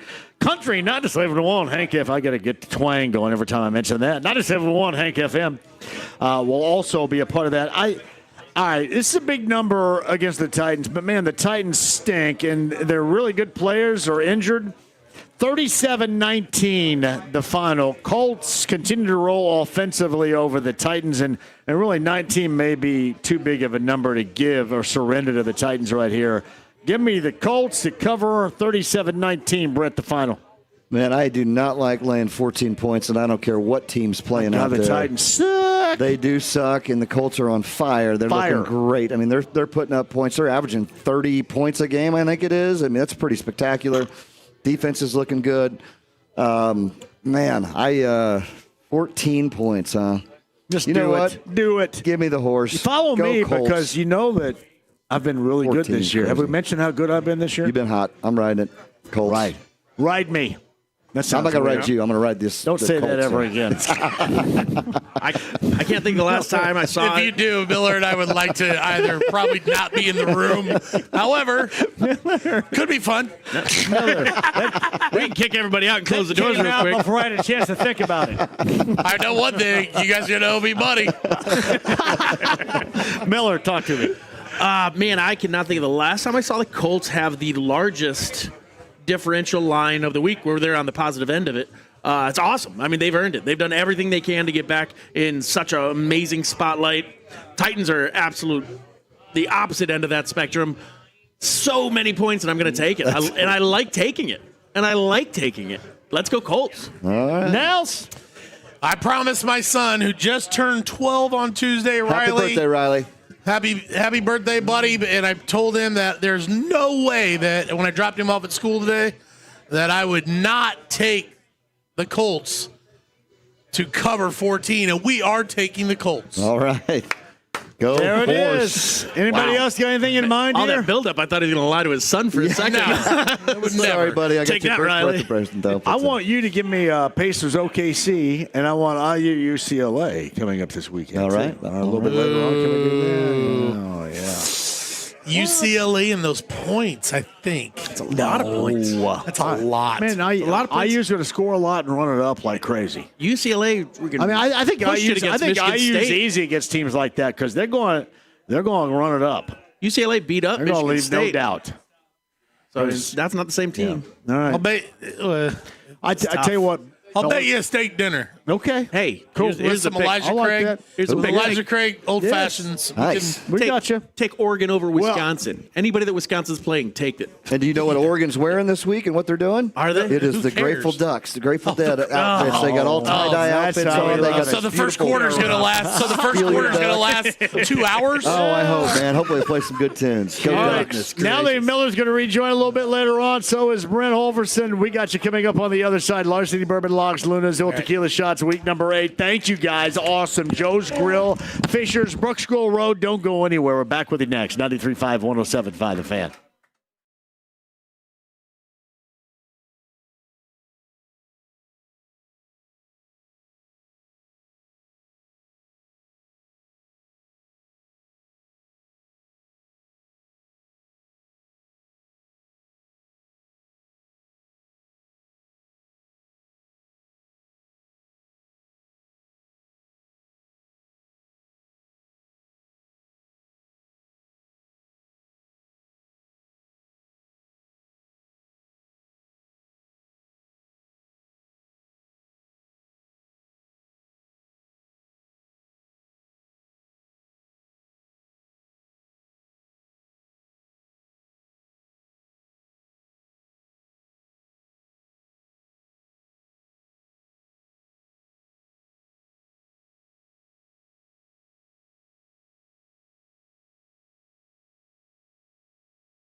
Ride with JMV. I love JMV. He looks like Rascal Flatts guy.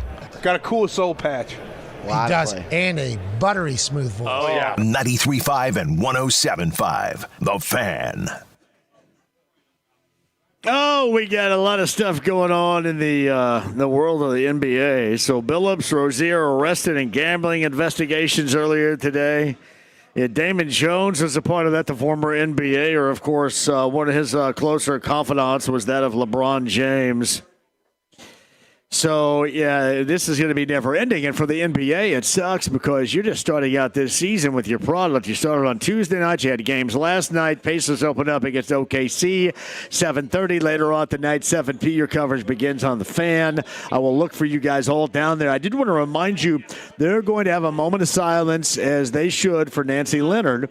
And then after Nancy Leonard has the moment of silence for her passing here recently, we are going to give a standing ovation for somebody that has meant as much as anybody else for this organization. And as Eddie White mentioned with us a little bit earlier in studio, so much of what we have right now in sports in terms of all that is because of Nancy Leonard and Slick Leonard. So we'll recognize that coming up later on tonight. I will look for you with OKC and the Pacers, and also give a shout to our good friend Brooks Barnheiser from Lafayette, Jeff, and Northwestern. His dad's a longtime friend of mine, Mark Barnheiser, and if you watched in that night number 1 on Tuesday for OKC, the defending champs, he was a second-round selection. Got a little first-half clock, did Brooks Barnheiser for OKC. And we'll see if he plays later on tonight. No Alex Caruso, concussion protocol, and Jalen Williams / the good one. There are 2 Jalen Williams on that team. He is the good one. I should say the other Jalen Williams is not bad, but he's the good one. Is also not playing. So you got 2 guys down for OKC. Pacers home opener later on tonight. You know the situation. Halliburton, Turner with Milwaukee. If you watched them, 11-8 from Miles on 3 blocks last night in his Bucks debut. And no TJ McConnell off the bench for the Pacers later on tonight. Furphy and Walker should be good to go as well. And we'll see how this team looks without its major contributors of a year ago in what was a 7-game NBA Finals playoff run.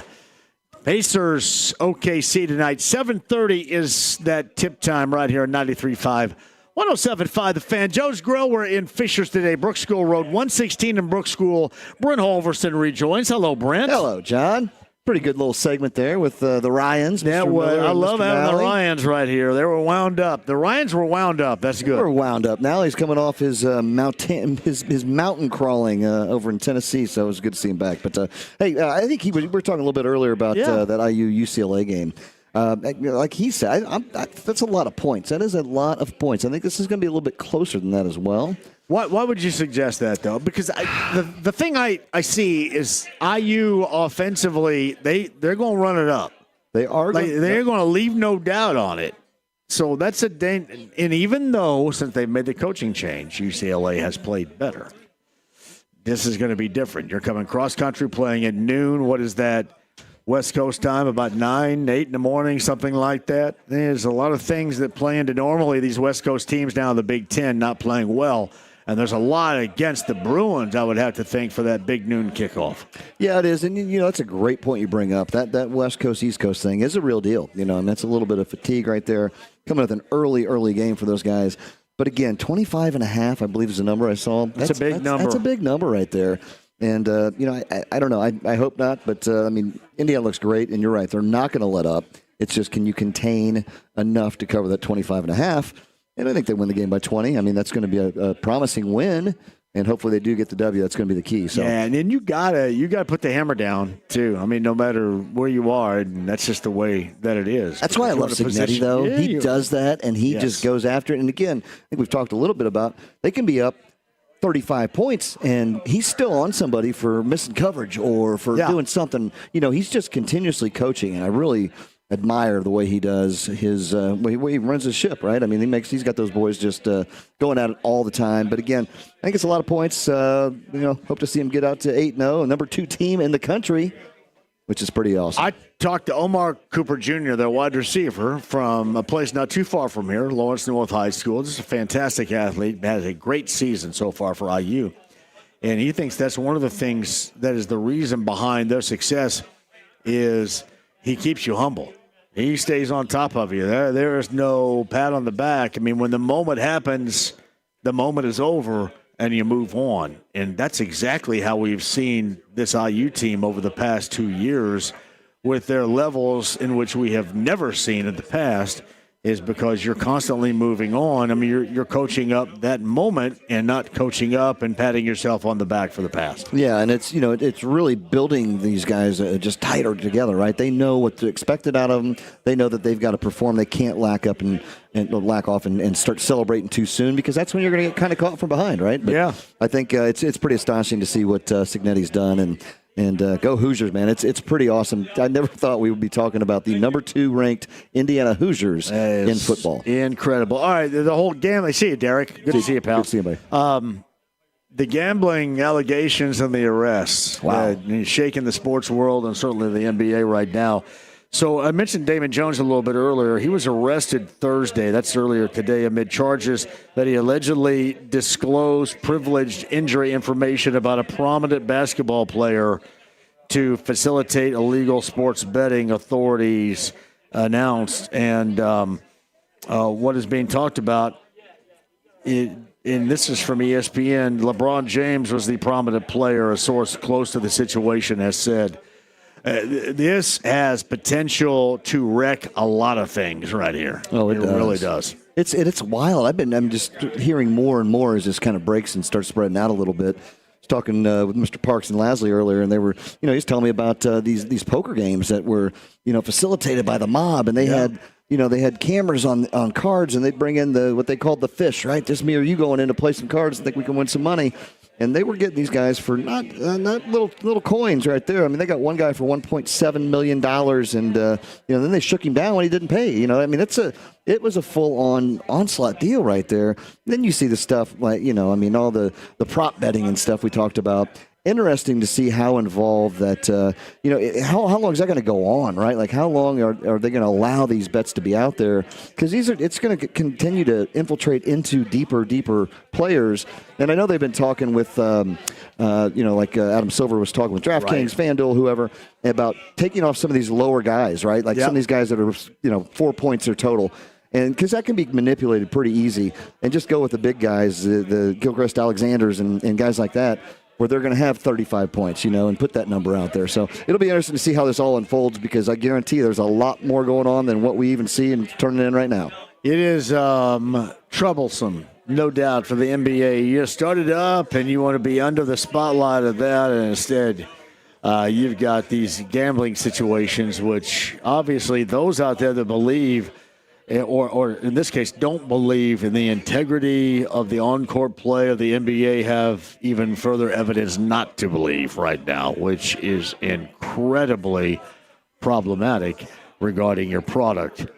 Pretty odd time for this all to come out, too, isn't it? Right after opening, it's just, wow. I will say this. There were years ago, as we take a break, there were years ago when, it was the NCAA and we have your playbook, if you remember that, when they were coming in. They arrested a couple of different assistant coaches, and really nothing incredible happened after that. So maybe it's kind of like that was that 6-7 years ago. But this would seem to be all the way around incredibly bad timing and incredibly bad situations for the NBA. Brent Holverson rejoins on the other side. We've got that from Joe's Grill. We're in Fishers, Brook School Road, 116 in Brook School on this incredible Larceny Bourbon Locks and Luna Azul Tequila Shots. Week 8, Thursday. Don't go anywhere. Mike Chappell with the latest on Colts injuries at the top of the hour. Chase Briscoe, Kenny Moore II on the show a little bit earlier if you missed it. Podcast 1075thefan.com. Seriously, don't go anywhere. If you want to call, you can. We've got the text line at 317-239-1070 as well. I'll read some of those coming up on 93.5 and 107.5 The Fan.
Friend, he's my pal. He's my homeboy, my rotten soldier. He's my sweet cheese, my good time boy. 93.5 and 107.5, The Fan. I should recognize our good friend Jimmy's right here. Look at Thomas. I love Thomas. Thomas, the leader of the promotions group at our stations right now. Andrew, did you want to come over here and say something? Did you want her to come over here and say something? Joe's Grower in Fishers, normally, and like much to the chagrin of James back in the studio, when I just go ahead and turn the microphone over to anybody. Whatever. We're at that point of the show where I go, just come join us, whatever. Andrew, go ahead. Devin, can you make sure Andrew's got that? Put that microphone down in front of your mouth. There you go, Andrew. Hey, just John. don't cuss or anything like that, because you'll get my ass in trouble. No, I won't. Because I just cussed just now. So, interesting to your thoughts on, we talk about this a lot, is Daniel Jones versus, kind of the running back here. Jonathan Taylor? Jonathan Taylor. MVP-wise? MVP-wise, yes. Here's my thoughts on this. Okay. DJ, baby, quarterback, okay? And he's really come in and turned things around for this team, and we are so excited about that. JT has been the consistent horse. He's going to continue to kind of be that horse. Yes. And we're very excited about that. And so, but as you look at it, and I think maybe Kevin Bowen brought this up the other day, I was like, what would the Colts be without DJ? No, and so that's where if you had Richardson, as the if you had AR, was it 3 and 4? Is it 2 and 5? And so some of those kind of things I'm curious about.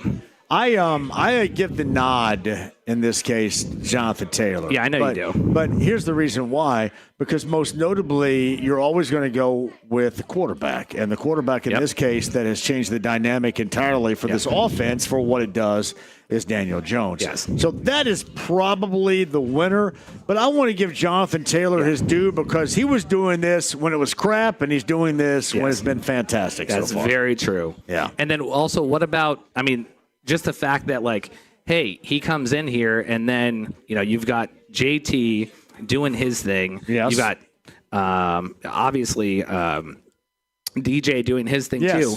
And so it's just a matter of awesomeness. And then I think with the ladies coming in and doing their thing, and kind of with when you win, it makes everything better. It makes everything better. And whatever they're doing is great, and whatever you're doing when you're losing sucks. Yes. And that's part of it too. No, absolutely. But I do like Carly being on the. I don't mind that. Never minded that. And certainly, if it's like what Crash Davis said in Bull Durham, if you're doing it and you're winning, it's working, so continue to do it. That's like Kurt Signetti in Bloomington as well. Hey, our good friend Jimmy is here as well. You got a question, Jim? Yes, sir. Pacers question, if you don't mind, John. Who's breathing into the microphone right here? It sounds like I'm in a wind tunnel. Hopefully not me. Sorry, Andrew. Go ahead. Hey, Andrew, can you hold your breath for about 3 minutes? No, I'm just joking. Go ahead, Jim. I got a Pacers question for you, John. Yes. Jay Huff or James Wiseman? Who do you think is more likely? Well, I don't think either one of them can shoot their way out of a wet sack right now. That's problematic. I think it's going to be Huff. I think it's going to end up being Huff, because I think Huff has more of an opportunity to be what they need facing up and knocking down threes. I don't know if you're going to find – the thing that's going to be weird tonight, Jimmy, you're going to see is there's going to be a layup line. And no matter who's laying it up, it's going to be a layup line, because there's going to be nobody concerned about anybody at the rim. And even if Miles was not what he once was as a rim protector, he still had that reputation. That reputation is gone. Layup line until further notice. But I would go with Huff, because I think he has more of a three-point making threat of an opportunity than anybody else is a big right now. I hope you're right, and also I hope we see the Golden State Warriors side of James Wiseman and he'll develop. I watched him shoot a jump shot in the preseason. Thanks for having me on, John. Oh, my God, that looked like great to see you, Brett. You too. He got a broke-ass jumper, Andrew. He does. Good to see you, brother. Thank you very much. Thank you, Jimmy. All right, quick break. We'll come back. Brent on the other side, Mike Chappell on the other side. Your calls at 239-1070. The text line at 317-239-1070. Larceny Bourbon Locks, Luna's Old Tequila Shots. I should remind you, Gigi's Bar and Grill. That is Graham Road, Benford, and 71st in that general vicinity tomorrow. Bud Light Blue Friday, Titans Colts tickets to give away. That's tomorrow, beginning of 3. The spreadability of Win Schulers, make sure you find it. Your favorite Meyer location, Gordon Foods. You got a variety of things that are going to make the snacking the absolute best. From original to sharp to bacon and cheddar jalapeno. Win Schuler spreadability. The fall of 2025. Mike Chappell and more. The 5 o'clock hour. Joe's Grill and Fishers. Back with you next.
JMV. Give me my theme music! 93.5 and 107.5. The Fan. I think I feel really good about this Thursday. We got a little Pacer home opener later on tonight against OKC. Shout out to Brooks Barnheiser, rookie for OKC. I bet you Mark's going to be in the house tonight. I can't believe Mark Barnheiser has a call the one to play full court one-on-one at the Baxter YMCA yet, but I have not received that call. No, OKC and the Pacers. 7:30 tip time tonight. 7 p.m. your coverage begins here on 93.5 and 107.5 The Fan. Remember, the moment of silence in honor of Nancy Leonard, and then afterwards a standing ovation is going to be the rule to somebody that has meant as much as anybody sports-wise in this market ever. That recognition, and rightly so, will be given coming up later on tonight. Again, I'll see you down there. My man Tommy S. from Coach's Tavern's taking me. It's going to be an absolute blast. Hey, tomorrow, Gigi's Bar and Grill, Bud Light Blue Friday. That means Titans Colts tickets will be given. I don't know about Hagen, and you guys have asked if, what's her name, Chelsea Helms is going to come back. I don't know about Chelsea Helms. Normally, Hagen is there. GG's around 71st in Benford coming up tomorrow. Bud Light Blue Friday. Titans Colts tickets to give away. It should be a blast. Brent Halverson rejoins as well. Hello, Brent. Hello, John. Brent, you okay over there? I'm outstanding, man. Me too. Yes, absolutely. Back here at Joe's Fishers, man. Can't be any better. You and Kevin Todd at the bottom of the hour are going to talk it up about your picks, okay? Yes, sir. Kevin Todd's going to join us, too. But on the Andy Moore Automotive Group hotline, that's Mike Chappell of CBS 4 and Fox 59 after 5 here. Hello, Mike. How are you? Good. How are you? You remember Mark Barnheiser, don't you? Oh, I covered him. Might as well make me feel old. I covered him when he was a shooting guard. Well, he was shooting whatever he wanted to be at Lapel. Shooting everywhere. I mean, yes, at Lapel. He put up 30 a night and didn't even blink an eye. Yeah, and he was an incredible player.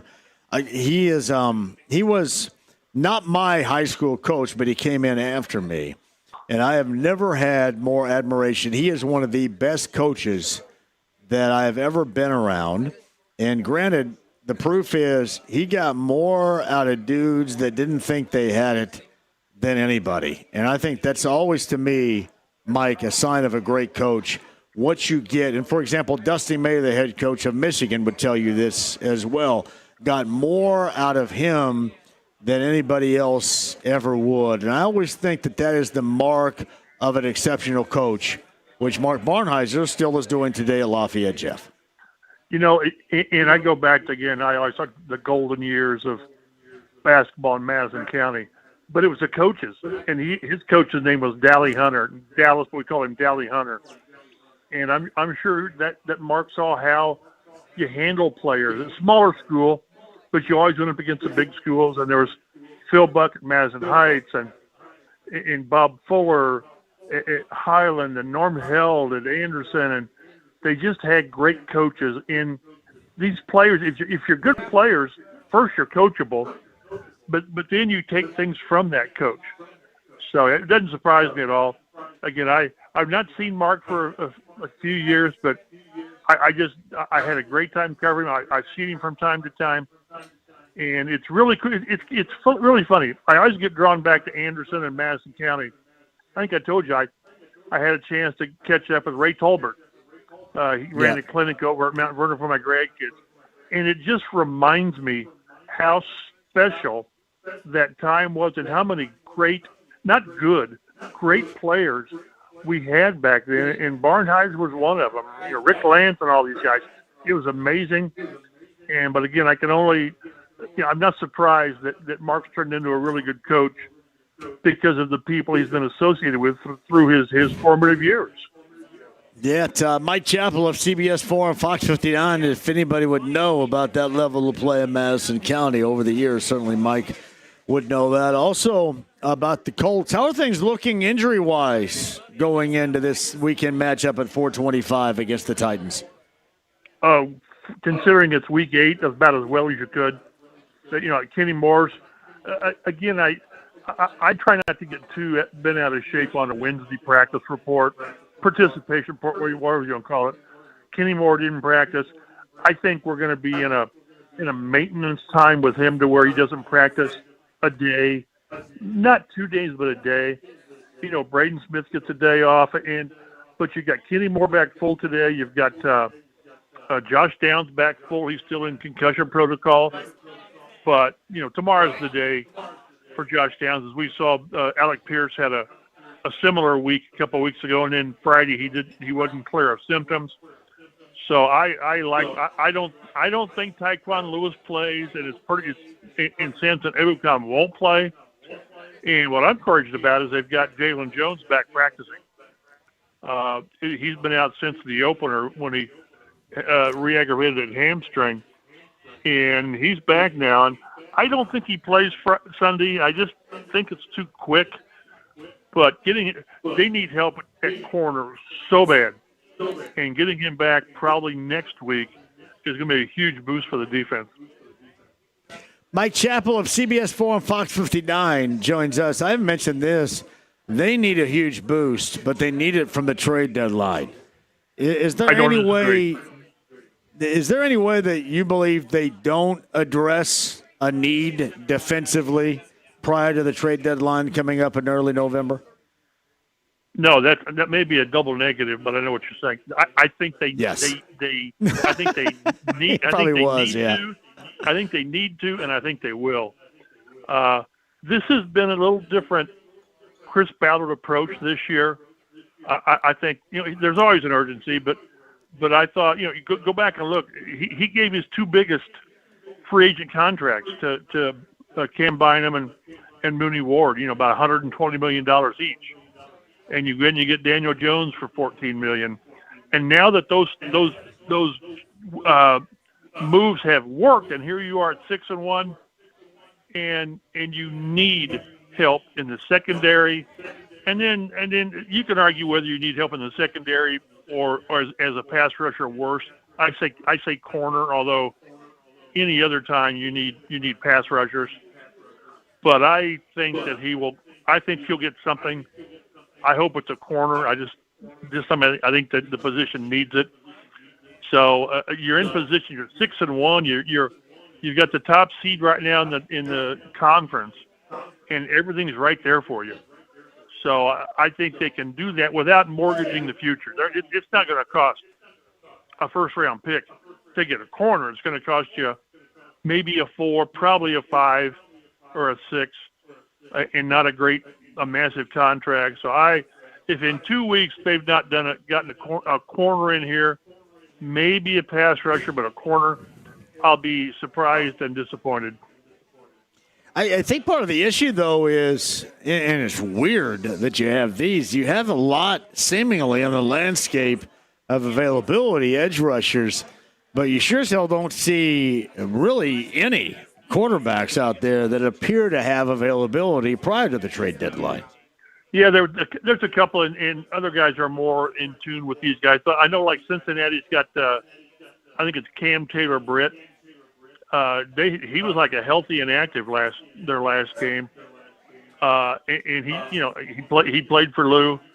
So there's a few. That's why I said I don't think it will take, you know, a massive compensation package.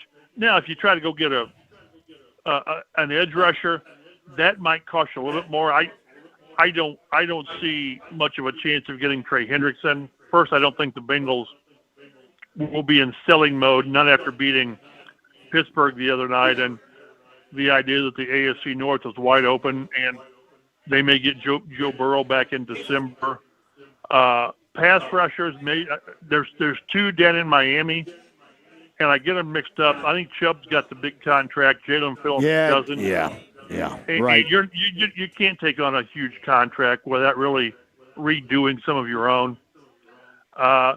And I keep waiting. I'm not sure if the pass rush is as bad as what we think it is. It's not as good as it needs to be. But I think if like they're one of the top 5 teams in the league in like pressures, but they're not getting home. Well, if the secondary held up another half second, maybe those are more sacks than what they're getting. But I just think that with all the injuries, they've had to go so deep on the depth chart at corner that I think they can get somebody who can come in and play relatively quickly. Yeah, Thibodeau was another guy with the Giants that had been mentioned, but you kind of wonder where the Giants believe they are right now as That's well. That's the problem. It's got to be a team. It's got to be a team it's certainly in sell mode because their season gone south, and you've got a couple teams that say, well, maybe if we win a couple games, but they need to make a move, and this is not rocket science. You look at the roster, and you're in great shape to do something really special, and you've got this one or two need that you need to address, and you have options to do it. I know we'll talk about this in weeks to come because that's when they go to Berlin. But I kind of wish the way the season has shaken out so far, Mike, that they didn't have to go to Germany for this and then have the bye week after that. And I don't know why it is that way. It just kind of seems like oftentimes you see a trek to Europe for a team derail it. Well, the momentum it's real. Coaches can say what they want, but there is momentum. There is, good and bad trends, but it's that time will still come. Like the bye coming back, it's going to give guys time, to rest up and get their bodies healed up better. But yeah, I tell you, we need to get used to this overseas thing. I thought I saw a note where Roger Goodell would like to have every team play a game overseas during the season, and that's going to take some scheduling, maneuvers, but because they want to do more and more overseas, and it does mess up your your routine. Coaches hate distractions. They hate things that break up their 7-day life cycle. Right. But you're right. If you're rolling, and we can look ahead because that's what we do. There's no reason you can't win in Pittsburgh if you play well, and there's no reason you can't beat Atlanta in Germany because they're such a schizophrenic team. You don't know what you're going to get. So, but you take the bye when you get it, and this might come at a time when you can get some people who have some things bothering them, whether it's Kenny Moore with the Achilles or Jalen Jones with the hamstring. It gives them time to get better. But you'd hate to see these guys rolling at 8-1, 9-1, whatever it be, and then, oh, by the way, take the week off. But that's just the way this thing is. Mike Chappell of CBS 4 and Fox 59 is with us. We recognize the injuries, and we're talking about helping out this defensive unit. And I know that the window is now open for cornerback Jalen Jones. But how would you feel? We know how we feel about the offense. How would you feel about the job Lou Anarumo has done so far this year with this group defensively?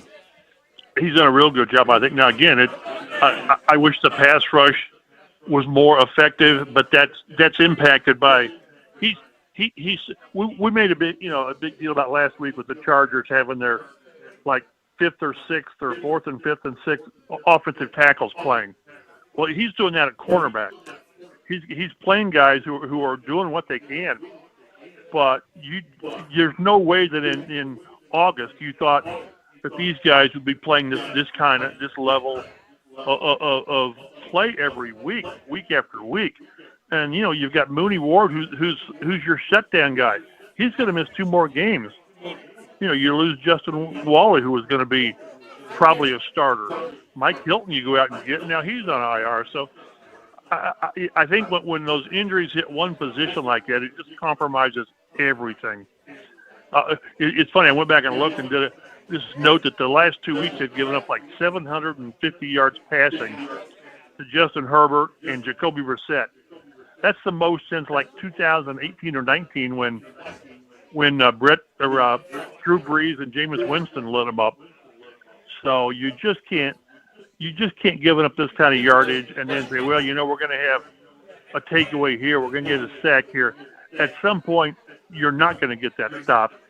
And can you expect the offense to score 33 points a game? That's a big ask. It's a big ask. So I think he's done a really good job, but the secondary injuries are really, really stressing what he can do.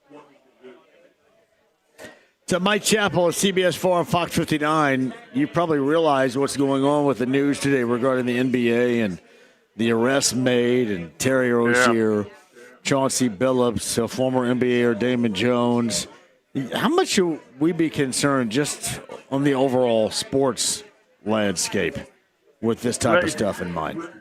It's hard to know where the line is now between gambling and teams. It really is. I mean, when the gambling, there's links and all this from the team sites, and I just know that the NFL is doing as much as they can to monitor and keep track if there's something that's off kilter, whether it's a few years ago with Isaiah Rodgers where there were red flags. But no, I just remember it hasn't been that long ago when the NFL was it Tony Romo from doing some kind of a clinic or a show in Vegas, because it was Vegas. now you've got a team there and you got all these sites. It makes it really hard to say gambling's bad. Well, but you're linked to gambling with the league, and so but in the lure of that for players is enormous, but you just can't do it. You can't, and we'll see where that goes with the NBA guys. That when you're talking, now that was more. That's more like is it like illegal or improper betting and or poker games and all that? That sounds pretty nefarious, and when they use the word mafia a couple times, that's what you're talking. You're talking horse heads in your bed and all that kind of stuff. You got to, if it's at that level, those folks don't screw around. They don't break your kneecaps. They shoot your kneecaps off. So I want to see where that goes.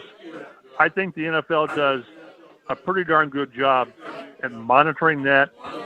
But it's gonna happen again because players are human, and they think they can get around it by having Uncle Joe make the bet. But it's the NFL has decided to walk that fine line, and when you do that, it creates issues as far as someone crossing over that line.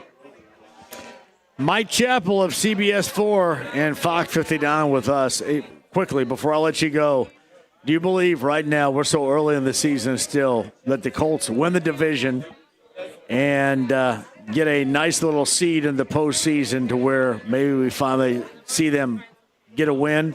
Are you feeling that way about this team right now? Because I can't help myself. I do. I do. And again, we were talking on our podcast today. I think I picked them to go 8-9. 9-8, whatever. But I did say that. Well, we both did. Hey, Mike, we both did. I did the same. And I wanted to fire everybody in January.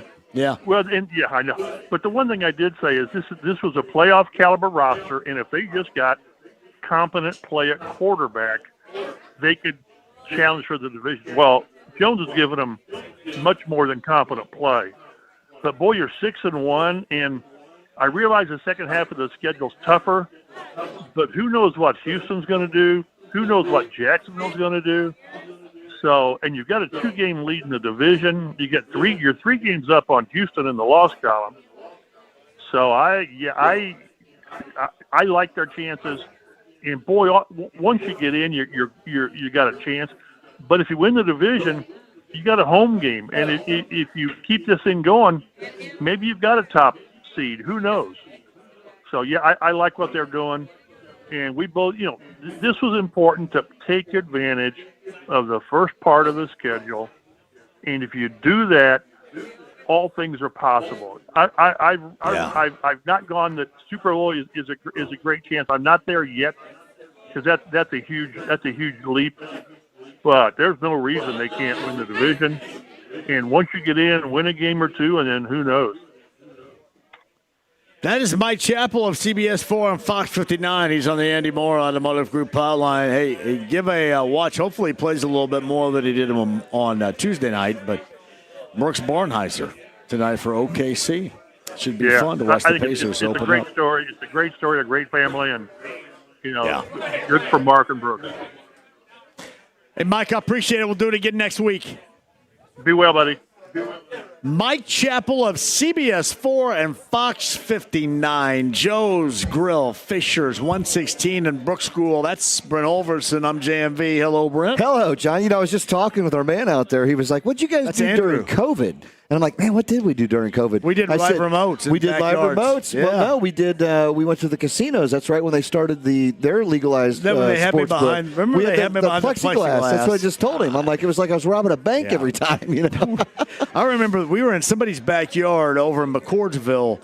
It was like 95 degrees, and they had plexiglass around me. I thought, you dumbasses, what are we doing? That was fun. We got a lot of fun. We had a lot of fun times, man, and we're only going to get better, right? Yes, we are. That's right. I love it. It all turned out okay, but no, this is what we love. This is what we going love. out and soaking up a great place like Joe's Grill and Fishers. That's what makes it all fun, right? I mean, we're able to talk sports, Yeah. we're able to talk spirits, we're able to talk music, and I'm Yes. able to be blown away by your memory bank as always. My so. memory bank. Hey, by the way, the Foo Fighters have a brand new song. James, can you bring us back with the Foo Fighters' new song today? I'm a big Foo Fighters guy. No, I'm sorry. He says he's on the phone. Must be an important call. On the phone with Kevin Todd, who's going to join us on the other that's side. right. All right. You ready to go? Let's do it, my friend. All right, we got that. Larceny Bourbon Locks, Luna Azul Tequila Shots, week number 8, with me and Brent and Ryan and Nally. So Miller and Nally will rejoin coming up before the top of the hour. Kevin Todd's going to join us coming up on the other side. 239-1070. If you guys want to call, we'd love to talk with you. The text line is open, too. 317-239-1070. Kenny Moore, the second of the Colts. Chase Briscoe of NASCAR going for a championship. They've been on the show today. Mike Chappell's been on the show today. You guys need to as well. Tomorrow we're going to be live at Gigi's Bar and Grill, Benford and Graham Road right there, 71st Street. Bud Light Blue Friday with Colts and Titans tickets to give away for you coming up tomorrow beginning at 3. Hey, don't go anywhere. Let's take this break. We'll come back. Kevin Todd on the other side. We'll rejoin with everybody here at Joe's Grill. Brook School 116, Fishers 93.5, 107.5 The Fan.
With JMV. I don't know what the hell's in there, but it's weird and pissed off, whatever it is. 93.5 and 107.5. The Fan. Hey, welcome back, Joe's Grill. We got Nally and Miller going to rejoin in a second. Britt Holverson going to be here, too. Kevin Todd right now joins us. He made his debut, or as I like to say it because I'm from Southern Indiana, his debut last week, which was outstanding per usual. You can hear him here on The Fan. He is awesome. Kevin Todd, who joins us right now via the Andy Moore Automotive Group hotline, and you can get his picks for the weekend. We'll highlight his game of the weekend, 888-320-7517. Kevin Todd joins us now. Hello, Kevin. How are you? Sounds like you guys are having a good time over there. It is a good time, Kevin Todd. There's no doubt about that. How did things go last week for you? Last week, it was phenomenal for my clients. Let me tell you, we gave out Dallas last week, okay? We gave out Kansas City last week. And our best bet was the easiest of all football season, the Cleveland Browns. Well, phenomenal. The sportsbrokers.com. And again, I'm going to give you this number for Kevin and his services, 888-320-7517. What are you thinking about this weekend? I want to start a little bit on the fringe of the NFL, and then we'll move to, I know, a game you're going to highlight, collegiately speaking.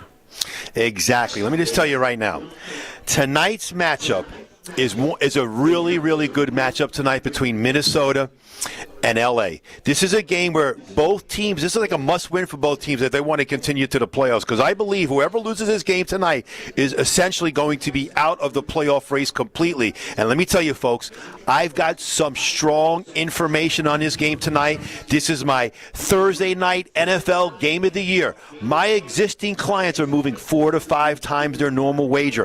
A $500 bettor is betting $2,000 to $2,500 today. A $1,000 bettor is betting $4,000 to $5,000 on tonight's game, folks. I absolutely love this matchup tonight. In fact, I guarantee I'm going to win this game tonight, or I will give you the remaining month of October on me absolutely free. And I'm going to give you tonight's game absolutely free. You have nothing to lose, everything to gain. What you need to do is take this number down, 888-320-7517. That's 888-320-7517. You get tonight's matchup between Minnesota and L.A. absolutely free. And if I lose the game, you get the remaining month of October on me. That's how strong the information is on this game, fellas. You cannot beat that at all, man. It's good friend Kevin Todd flexing for you right there with the sportsbrokers.com. All right. We talk a lot about IU around here right now, and rightly so, the second-ranked Hoosiers. But you got your eyeballs this weekend on a different altogether collegiate game, don't you? Yes, I do. Well, I'm looking at a game this weekend where I'm going to tell you a lot of people are going to be looking at this game. It's BYU travels to Iowa State. Iowa State right now is a 2.5-point favorite. BYU, gentlemen, they had their Super Bowl last week beating Utah. But what people don't know, if you look closely at that game, they got outgained for over 100 yards, number one. They got 2 turnovers. And what changed the game was that targeting call on their linebacker from Utah, which was a turnover, and then they called targeting and changed the whole game. Now they're traveling to Iowa State. They were 5-0 5 weeks ago, but they lost to Cincinnati, and then they lost to Colorado. So what they want to do right now is they want to play spoiler. They want to beat BYU and keep them out of the Big 12 championship. And let me tell you right now, they're going to do that. All right? The last 4 times, Iowa State at home off a bye week, 3-1 against the spread. The last 7 times that they played against a team undefeated at home, 5-2 against the spread. Love Iowa State this weekend, folks. Lay the 2.5. They're going to beat BYU. But it's more important about tonight, folks. I need you to pick up the phone and give me a call if you want to make money. I'm going to show you how to treat it like a business. I'm going to put money in your pocket first. A $500 bettor on the season is up $8,500. A $1,000 bettor on the season right now is up over $1,000. You get tonight's matchup, Minnesota at L.A., absolutely free. If I lose the game, you get the rest of the month on me. I want to earn your business. I want to put money in your pocket. You give me a call right now at 888-320-7517. That's 888-320-7517. You want to learn how to treat it like a business? You want to start your Thursday night NFL game on a winning note? You give me a call right now. My brokers are standing by. I'm telling you, folks, I guarantee I win this game, or you get the rest of the month free on me. I love it with Kevin Todd every Thursday right here at 5:30. 888-320-7517. TheSportsBrokers.com. That's what I call some confidence, and I love it right there, Kevin, man. Week number 2, I think it's even more spectacular than week number 1 for you right here, honestly. Listen, you guys have been great over there. You've been so great. You guys are like the Hoosiers and the Colts right now. How great they're doing. That city's got to be going crazy. Let me tell you this. One of these days, you have to make a road show like we're on right now and join us out here live. You know how spectacular that would be, Kevin? Seriously. Listen to me. You got my word. I will be out there, if not this year, next year. But let me tell you something right now. There's nobody right now, including you guys, told me that the Colts will be one of the – let me tell you right now. The Colts are one of the best teams in football. Yes. That's what everybody wants to hear right there. They are. Listen, yes. They are one of the best. And I'll tell you right now, I was talking to a friend of mine, and we were picking who's going to be in the AFC-NFC championship. If the Colts get home field advantage, I don't care who they play, the Colts are going to the Super Bowl this year. I'm telling you that right now. I'm calling it right now.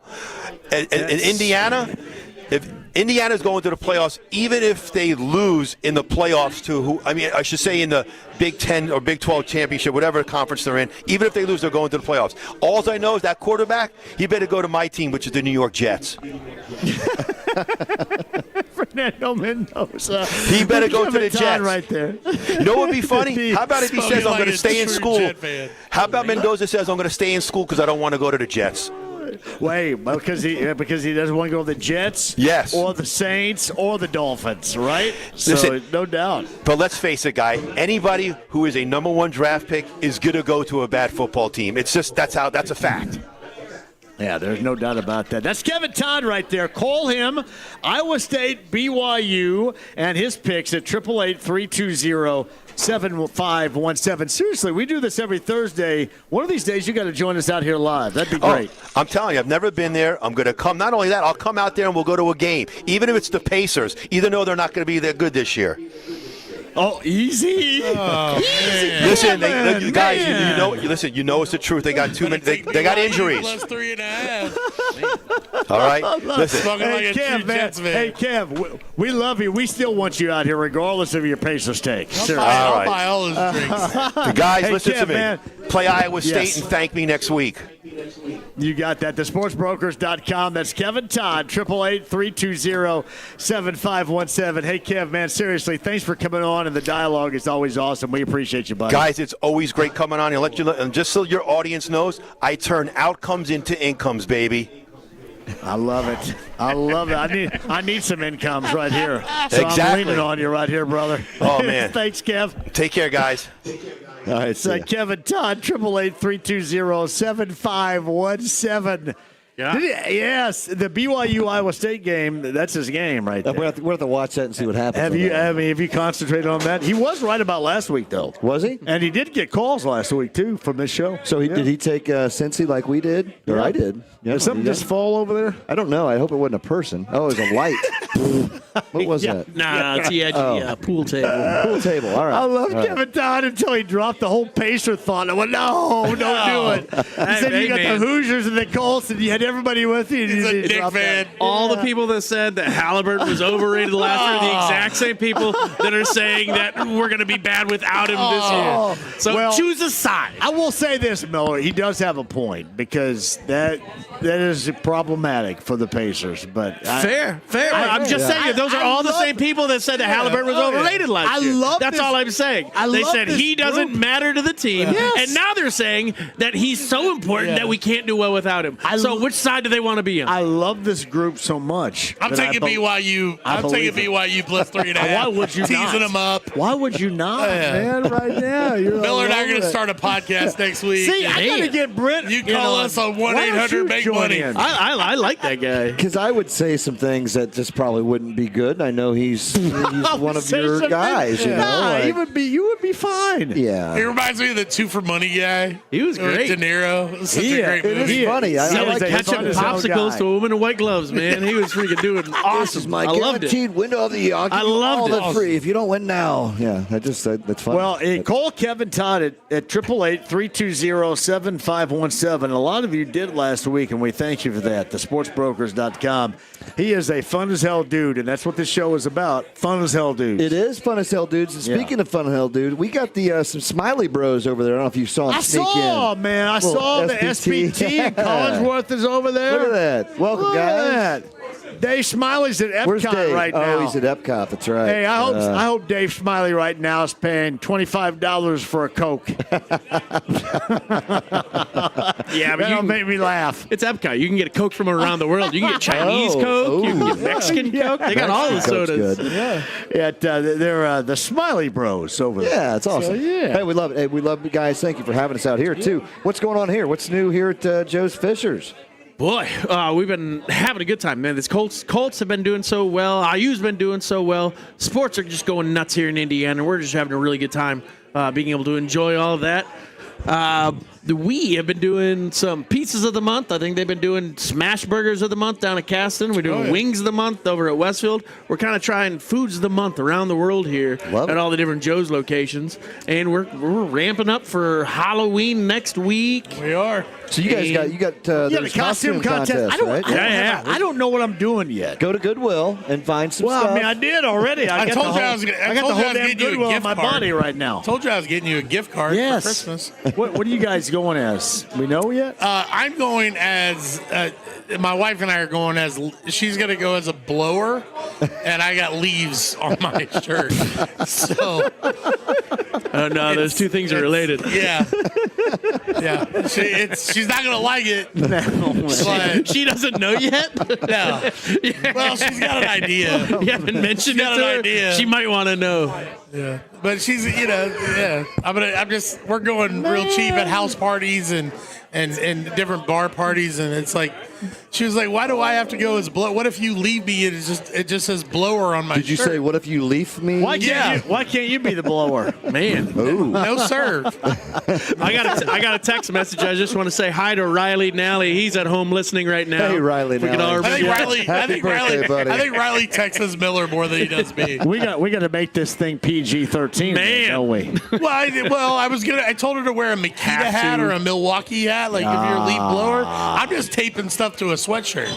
Leaves. I did Gordon Gecko last year. I just got in like a suit, suspenders. We were at the depot. At the depot last year. So Nice. Gordon Gecko, what are you doing, Miller, this week? I'll be dressing as a sociopath. They look just like the rest of us. That's well done. No, I don't actually have a costume for anything. I'm handing out candy. We went to BJ's and bought couple $100 worth of candy. Wow. We go nuts on it. So we get all the kids to if our anybody has seen Miller, he's gained a lot of weight in the last year. I've been tasting all the candy. Half that candy is tasting gonna be all gone. the candy. You got to make sure it's I just good. want to make sure, That's right, it's really that's right. quality control. Miller, you for going to the Halloween. Pacer game tonight dressed like that? I'm not going to the Pacers game tonight. You're in full Pacer. I'm ready for the season, John. Me too. We're gonna get kicked out of our own bar. very excited. I'm going with Tommy S. and hopefully play well so he doesn't leave before the third quarter. Yeah. He gets mad. It's going to be fun. It's going to be a fun season. We're unbeaten going to the game together, but one game against Milwaukee, he got mad and left, and they still came back and won. I just hope that Vikings don't get blown out because he's going to be mad twice. Tommy, if you're listening, Tommy, I love Tommy. Tommy you can't wait. You can't watch the Pacers get throttled if they do, and watch the Vikings and say your head will pop off. There's no Alex Caruso. The Vikings game is tonight too. Yeah, he's going to be distracted. John, you're in trouble. Like if things go bad. I love it. All right, guys. You guys are going to end up at Coach's Tavern downtown, and he's going to sit there and just lose. He'll be gone by halftime. I love it. That's Nally and Miller's going to rejoin. So will Brent Holverson, where we're going to be next week. But where we are this week, we're at Joe's Grill in Fishers, 116 in Brook School. Would love to see you. But right now, guys, 50 in betting, 50 in dining. Harris Hoosier Park Racing and Casino in Anderson. Here it is, your Harris Hoosier Park race of the day.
He's not the Messiah. He's a very naughty boy. Now go away. 93.5 and 107.5. The Fan.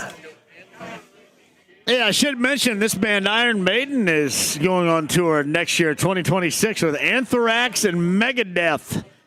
Iron Maiden as we run for the hills on the JMV All Request Saturday night. Saturday night, 6 until midnight on B105.7. And we've got the Harris Park race of the day. Alex Armbruster was the winner, and that win paid out $6.80 on a $2 bet. The $2 exacta was $15.60. 50-cent trifecta, $60.90, or I should say $6.90. Was that. That's your Harris Park race of the day. 50 in betting, 50 in dining. To Alex, you can win tomorrow. We'll do it again. I'll send out a list of horses to choose from at the beginning of the show. You do that, and you could win the Harris Park race of the day. You got horse racing going on at Harris Park Racing and Casino in Anderson now through November, and that's our good friend Tony Renz. Good friend Tony Renz, and we got a little Tony Renz communication last week. He's going to come out and join us here soon. I love Tony Renz, man. Tony Renz is the absolute best individual you've ever met. He really is. Well done. He really right is. there. He's unreal. He's an awesome guy. There's a lot of shots coming out here right now. This has got to be a Nally order. We're doing Luna Azul tequila. Yeah, Luna Azul tequila. Look at yeah. Gotta love coming to these. We go to Joe's Grill, man. This is just awesome. Cheers, gentlemen. These guys are great. Cheers. I'm sorry, I got most of my leftover drink right there.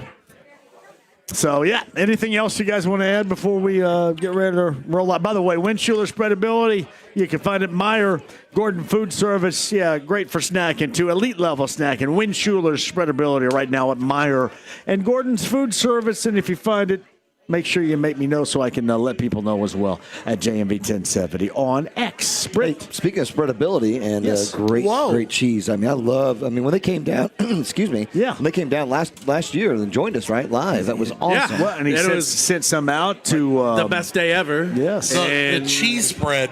Every time I come now, we talk about it, but yet there's no cheese here I know. for you to enjoy. Well, I'll tell you, because I know the president of Windschuler's, and he is We've been cool. talking about this. He's cool. You want me to bring some Windschuler's back We for a need to show? get some Yes, back. I say It this is so every good. time. It is so good. It is is really, good, really yeah. good. But, hey, so next week we will be at the Ale Emporium in Castleton. Yes. Next Thursday, night before Thanksgiving, October 30th, Ale Emporium Castleton. So we've got a run. We're halfway through the season right now. Is That will wild? be a great time. It is incredible where we are. I can't believe it. Where are you guys next Thursday? Ale Emporium Castleton. Never heard of it. You're going to come over? I mean, we're in the area, so we might just stop by. Yeah, I think you please probably do. should. Yeah, the Scott Bond might show up. You never know. He's a good golfer. He's a great good. dude. He's him a and I, good him and I dude. played golf a couple times this year. And Who's better, you or Scott? I love the bravado you're about ready to. And look, he's wearing a hat, too. I'm gonna. Oh, we got a challenge. We Don't have a be challenge here. modest. Well, no, I'm not. Put the challenge out to Scott right now. I'm sure he's listening. Scott? Yeah. I think he's really, really good. He's at. I'll say me. Take your time. That was boy. I mean, I'm not gonna say him. We got that. I mean, if he gives like me, that. if he gives me a stroke or two, I'm gonna say me. But as far as handicaps are concerned, yeah. And we played in a tournament this year. It's. Yeah, Scott's been a great friend of mine. He's a great I'm gonna tell you, Yeah. Ale Emporium, especially Castleton. It's a staple Since 1982. Yeah, it's almost like You Joe's remember what it was Grills before? Was and the Ale? the or was Free Spirit and like the Lefty and Louie Kips Club. Yeah. I'll throw them out there. They all hang. You know what I mean? We've been around 30 plus years. So yeah, And that's but what I'm still I love gonna say about you me. guys. You guys all get along too. I love the That's what fact it's you about, guys though. all That's get it. along. Scott Bond and Mark Luris are probably the two nicest people I've ever met in my life. Yeah, that's strong. That's spot on. 20 years ago when I first had Joe's Castleton, they helped me a lot. Yeah. We've been good friends, and we play golf together. Both of them are just class acts. I mean, but Hermanakis are what they are, but they don't beat Joe's Grill sauces and Free Spirits, and he's definitely not beating me at golf. So if you're listening, Scott, you bring it. It's on. You can bring it. We'll have to do a live. We'll do a live remote. We only have a week. of, We only have a week or two left before it's really, really cold. So you better come get it. Might have to go to Old Oakland, your home course. That's where I right? played. Yeah. Okay. All right. So Pacers tonight and OKC, and the rest of the week and the weekend. What you got for us, Mo? We're ramping up for next weekend, getting ready for Halloween. So obviously, we do the Halloween parties just like everybody else. Yeah. So we got that coming up. You guys get some good payouts too, right? Like a couple $100 for first. Yeah. Joe's Castleton and Free Spirit. Yeah, they're throwing 400 first. 100. I might have to go get dressed up. We got a DJ. We got a DJ at Joe's Castle. We got On Friday, Young Band on Halloween, Friday night. On Friday night. Have you seen Tom Sutton's outfits? Oh my, him and Angie. Have you seen Tom Sutton's outfits for Halloween? Him and Angie, I think they win every year. I feel like they do. Let me see if I can find. Here it is. I'm going to see his outfit in about an hour, which is enough. Tom Sutton and That's Angie. what he does right there? That's what you have to do to try to win the Joe's Castleton. You have to do that well. So Guys, bring your that's best too scary, outfit. though. I don't want it to be that scary. They're good. I mean, it is. Right? Well, Look you're at- they going to are be with them tonight, and if OKC blows It Pacers doesn't have out, to be like George Romero or something like that, or John Carpenter. It doesn't have to be that scary. So does it? Friday night, you're going to know how Halloween. scary it is if Vikings get blown out and the Pacers get blown out. I know. You don't have I'll to be worry sitting about next to it. I know. On Halloween, it'll be Joe's Castleton, Joe's Westfield, and Free Spirit, all doing their costume contests. You have to put some effort into this. This isn't just, no offense, you can't just go to Goodwill to win these costume contests. Easy. The best of the best. Just ruin your But Always then, just go to Goodwill. here, Thank you. we're actually going to do our costume contest here at Joe's Fishers November 1st on that Saturday for the second chance. So everybody that didn't win or did win and wants to hit again, Oh, I like the back-to-back call. nights. That's good. Joe's That is Fishers good. on Saturday night. Yeah. Joe's Fishers, Joe's Westfield, Free Spirit on Friday night. Get some cash I'm in your going to come pocket. by on Friday Halloween too, because It gets nuts. I'll stop by. Free Spirit. The is that outfits where you- are so good. Yeah. Hey, you know, the one thing that we really appreciate is you guys, I every love single you guys. time we come Yeah. in, you're doing our chili cook-off again I this am. year, judging. Yep. It's going to be a great time.